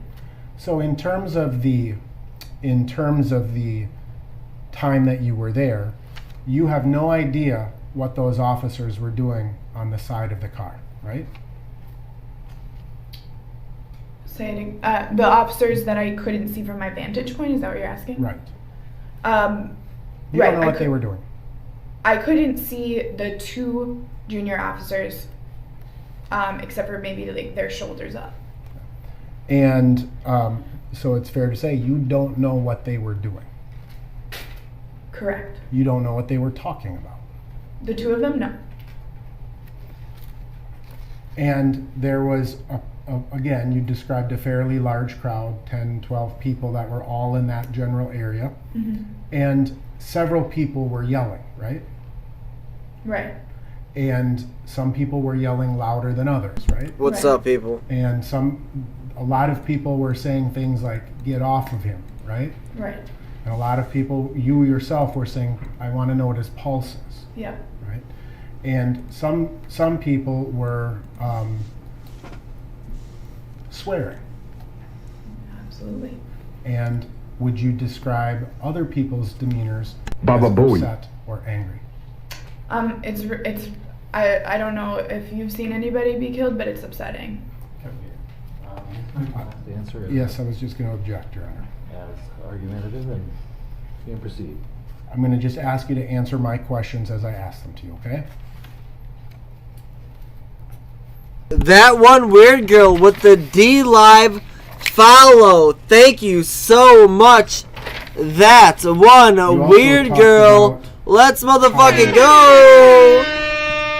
Thank you so much. When Thank you so first much. approached, Thank you. Thank you you. saw the complete and total body weight of all three officers on Mr. Floyd. I never said all three officers. Thank you so much. Thank you. Thank you. Thank Their you. body weight was on him. The two Yeah. in the back. Here we their are full on body D weight Live was and on him, but that's not YouTube. gonna kill. All right. Checking out this fun But you testified Derek that Chauvin their trial, body weight, which Yes, my question cannot show on was Twitch. Thank you so much So, just to be clear for the record, for the one testified- lemon. That one weird girl. Again, let's go. I appreciate it. Thank you so When you much. first arrived, you observed the weight of all three officers on Mr. Floyd. Thank you Yes so much. or Thank no? you. Thank you. But again, once you were ushered or commanded or directed, whatever term you want to use, to the Cheers. curb, you again. As Cheers. far as the other two That one weird officers, girl. You were not I got a watching who Steel had Reserve their today. weight Let's go. You ready? where or when. Thank you so much for the lemon. I could see 1, them, 2, and they 3. were not talking. Let's go. Cheers, I could see girl. their faces. A lot of people were yelling, Ah, yes. and again, you were not paying attention to So what they were good. saying.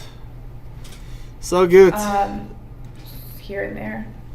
So do you remember what the officers were talking about? Oh, the officers? No, I have no idea. They weren't talking. All right.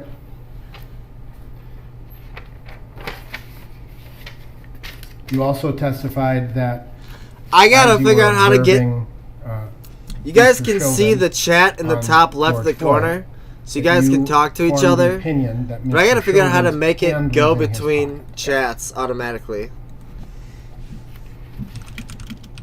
And you described him as comfortable. Correct.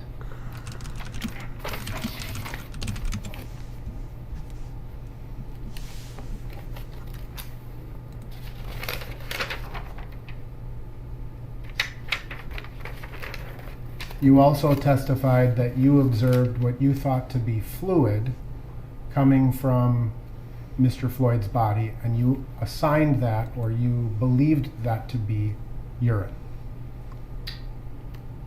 I considered that it was, and took that as a sign. Do you recall telling the agents that it was his urine? I don't recall.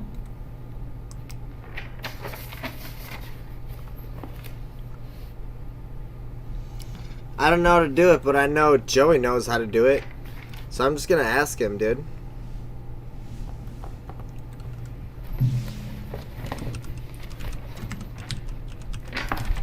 And you said that you testified that your focus became really sort of zoomed in on trying to get the attention of the officers, right?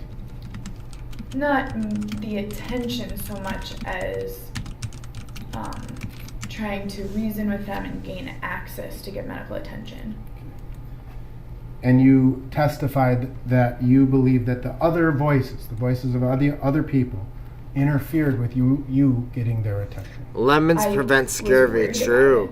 Have we moved? But No. I know that Tao We could moved hear me for the talking to trial me only. directly. I just read the top of the screen, guys. Now, in terms of your So the Jack Knight here. statement, It's not that you a gave, Jackbox night here. You were interviewed. You like by the retro chat? Agents Hell yeah. Lund, Matthew Lund, and Agent James Ryerson. Do you recall those names? I like YouTube's format better, and they haven't banned you yet. And She would has you this just look, give me I'm if I so told you over that this. that interview took place on May She doesn't 28th crawl. of 2020? No. Some important statements she made. And before coming into court, She did looks you like have a an Minneapolis opportunity 5 out of to 10. review your statement at all? I had the opportunity to, but I didn't. Makes you want to watch Trailer Park Boys? You never Hell read the yeah. transcript of your statement or anything. And Chutan, Trailer Park Boys. I really encourage you to watch it from season 1. Questions. Starting at season 1, you said please. That Officer Towles It's so at some awesome. point said, if you're really a firefighter, you should know better. Correct.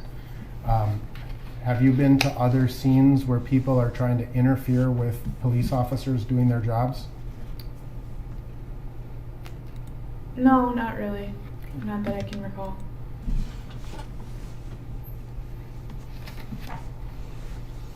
Do you remember telling the agents that you believed that Officer Chauvin had his hands in his pocket? Vaguely remember saying that. Oh, you never heard the abbreviation? Understood. You're a huge Do you fan. recall Got telling you, the got you. agents that you were pretty certain the fluid Man, was coming growing from Mr. up- Floyd's body, and that's what made you think he was dead? I'm sure I said that. My brother brought that stuff home. The Pirate Bay. TPB is also the Pirate Bay. It's also the Trailer Park Boys. Do you recall describing? Is a it the crowd as a Pirate heavy Bay crowd? or Trailer Park Boys? No, I don't recall. Either way. Would it refresh your recollection? My brother to review the brought transcript of home your statement? Trailer Park Boys on like a I don't fucking want to. 1 Would you dispute gigabyte me if I told stick. you that you told the agents it was a And heavy crowd? we plugged it in a DVD player that played MP3s, and it was I amazing. no, I guess not. MP4 maybe? I don't know, whatever it was with the video. I loved it.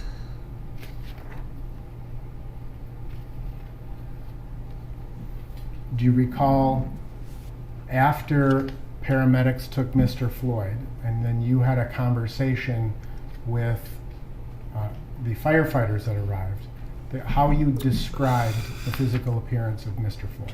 I don't recall. You recall telling them that he... I don't want argument. What's your grounds? Sustained. You may impeach if you wish. All right. I know you don't want to look at your transcript, but may I approach the witness?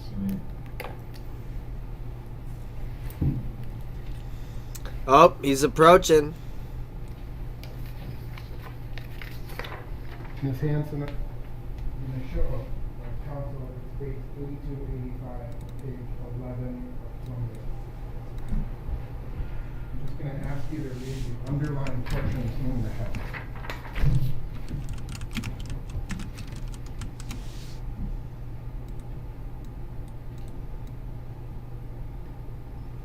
Yeah. Is that refreshing recollection of this conversation? Yeah. Did you describe Mr. Floyd as a small, slim man? Overruled. Yeah, it appeared to, with 3 grown men on top of somebody, it appeared that he was small and frail. Okay.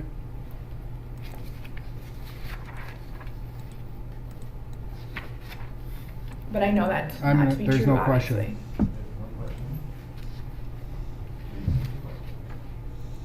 I was finishing That one my weird answer. girl's so cringe. Adjutant. She's trying not to submit her own words in court. Please, Mr. courtroom counsel remain. Moji Baker, Witness bitch is remain. called Bane. Adjutant, you appear to only have a continuous neck. Oh, he's talking about refreshing her recollection, catching her more lies. TVB, Trailer Park Boys. If I can't smoke and swear, I'm fucked. I love Trailer Park Boys, man. Smokes. Let's go, Smokes. Go get me some pepperonis. She getting mad. How are you gonna be fat and flat? Bro, come on now, man. You're getting ridiculous now. We are outside the hearing of the jury, Ms. Hanson. I'm advising you, do not argue with counsel, and specifically, do not argue with the court. Is the cameras off? Are the cameras off? No, they are not. We are on the record. Okay. She's arguing right We will now. not argue with the court. This is Do awesome. not argue with counsel. This is awesome. They have the right to ask questions. Your job is to answer them. I was finishing my answer. I will determine when your answer is done. She's still arguing. And so, do not argue with the court. Do not argue with counsel. Answer the questions. Do not volunteer information that is not requested. The attorneys for the state have redirect. They can ask you questions if they think that certain things were left out. Okay.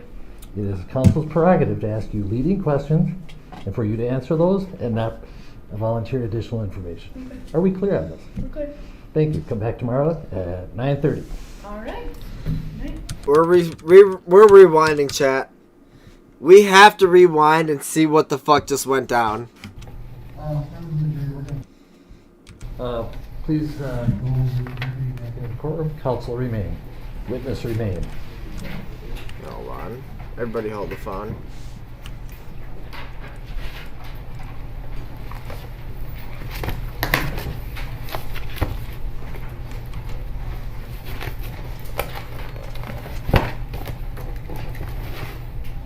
Oh, hold on. Yeah.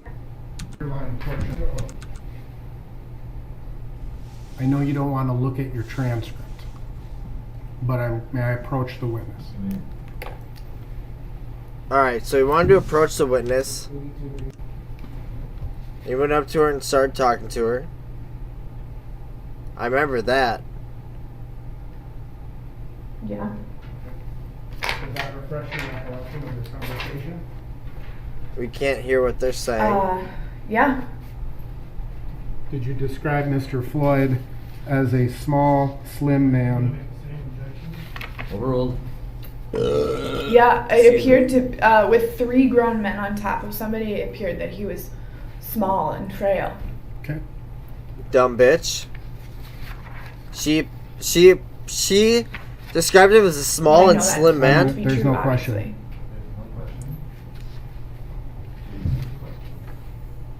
I was finishing my answer. Oh, here it starts. Starts right now. Please, She's a dumb BLM bitch. Courtroom BLM counsel bimbo. remain. Right here. How many black boyfriends does this bitch have? More or less than the first witness, the trashy bimbo whore. With the white chick with the long ass nails and the long ass eyelashes. Fat fucking white trash bimbo slut. Who has more black boyfriends? This bitch or the first witness bimbo slut? Press 1 for the first witness or press 2 for this fucking firefighter bitch. Be seated. Who's had We're more outside the black hearing of the jury, boyfriends? Ms. Hanson, I'm advising you, do not argue with counsel. This is why I love specifically, do YouTube not chat. argue with the court. And Is D-Lo. the cameras off? Are the cameras off? No, they are not. We are on the record. I'm already banned on Twitch for You will saying not anything argue like with the court. this. You will not argue with counsel. Mm-hmm. They have the right to ask questions. Your job is to answer them. I was finishing my answer. I will determine when your answer is done. Okay, well, And so, do not argue with the court. Do not argue with counsel. Answer the questions. Do not volunteer information that is not requested. Badass The judge. attorneys for the state have redirect. They can ask you questions if they think that certain things were left out. Badass judge. It is counsel's prerogative to ask you leading questions and for you to answer those and not volunteer additional information. Okay. Are we clear on this? we're clear. Thank you. Come back tomorrow at 9:30. All right. Night. Fucking A. Now we're at some of this dumbass shit. So we're gonna play some really funny. Am I gonna get copyright striked for playing comedy sketches?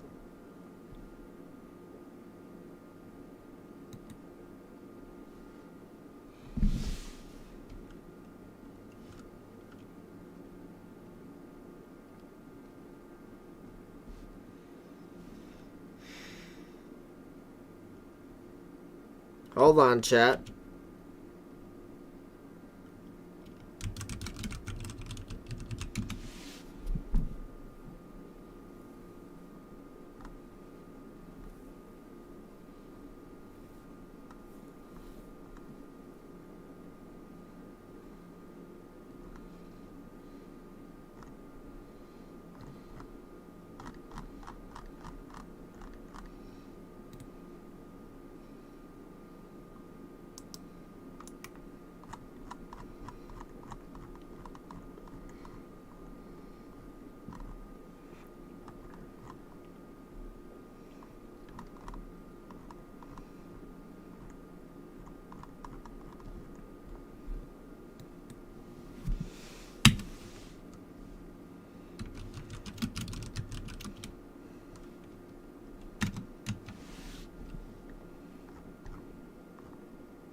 Hold on, chat.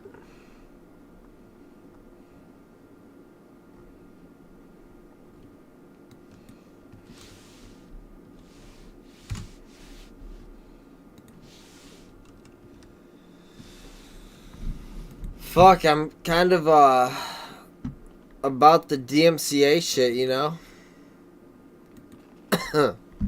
Trying not to get shiz banged off of YouTube. Alright, we're good, we're good. All right, we're on the record. Ma'am, could you identify yourself for the record? Rachel Jackson, And spell your names, please. Rachael Jackson. And is this your phone? Yes. Okay, it's my understanding that the deputy seized it because you were taking pictures on the 18th floor. Yeah, I was in the elevator bank. Didn't know I couldn't take a picture. I apologize. I apologized to him then. I'm sorry, I didn't know. What's your connection to this case? Taking pictures, what I'm the here fuck? with Ms. Frazier and her attorneys and her mother. I'm sorry? I'm here with Darnella Frazier and her attorneys and her mother. Okay, are you a family member or? No, spokesman, family media representative. I've been keeping the press off of her. Okay, so you're a media representative? Yeah. Are you?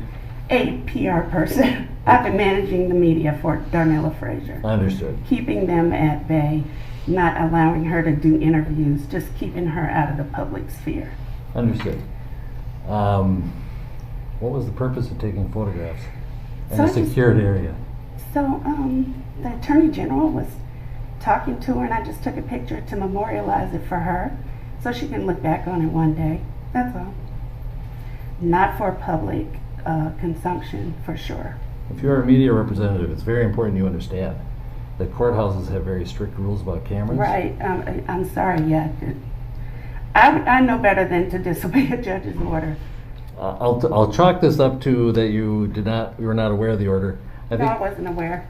I think you should in the future remember that all courthouses have very strict rules against cameras. The rules that allow cameras in this trial for broadcast, we're very restrictive, very detailed, because we do not allow cameras to be taken, even on less than high profile trial. Yeah. Cameras are not allowed up in the government center tower. They are definitely not allowed on a secured floor like this. I am actually asking that you must delete the picture. Oh, I offered to do that. And recall any places you have posted it. Oh, no, I haven't posted. So why don't you come out up here and I'll give you your phone back. Okay. Please advise anybody who else might be thinking of doing this not to do it. No, I will. It's a lesson learned. We'll leave it at Yep. that. Come on up Coming and I'll up. give you this back. Well, I understood. I'll take the apology and I'll attribute it to good faith mistake. All right? Thank you. We're adjourned until tomorrow. Well, looks like they're adjourning until tomorrow. Chisel chat. This is not great for everything that we have going on here.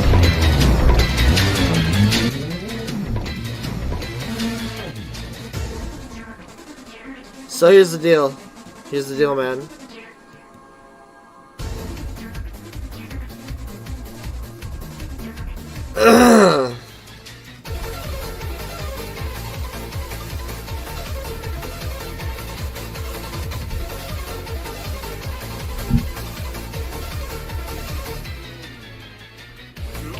Here's the deal, chat. On YouTube and the D Live, we're obviously done for today on those platforms, right?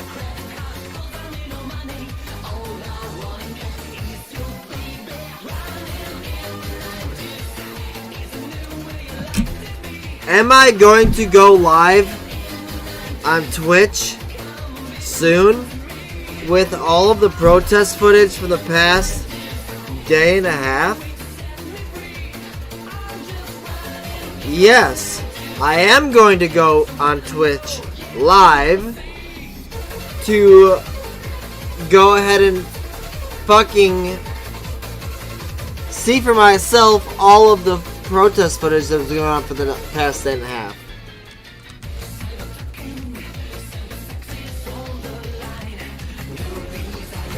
https://twitch.tv/shizbang.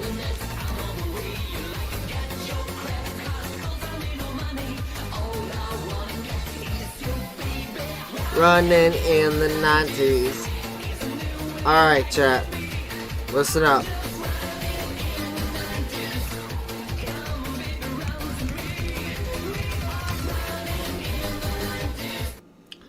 I encourage you all, anyone who's here from YouTube, who's not on Twitch, anyone who's here from D-Live, who's not on Twitch, I encourage you to please go to my Twitch channel, subscribe and follow, and after I go grab some food from upstairs in my house, in like 10 minutes, I'm going to go live and play great protest footage from the past day or two.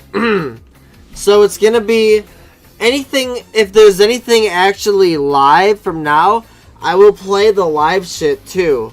Alright? But the truth is, I'm trying to make money on Twitch. So follow me there, buddies. I love you all. I appreciate it.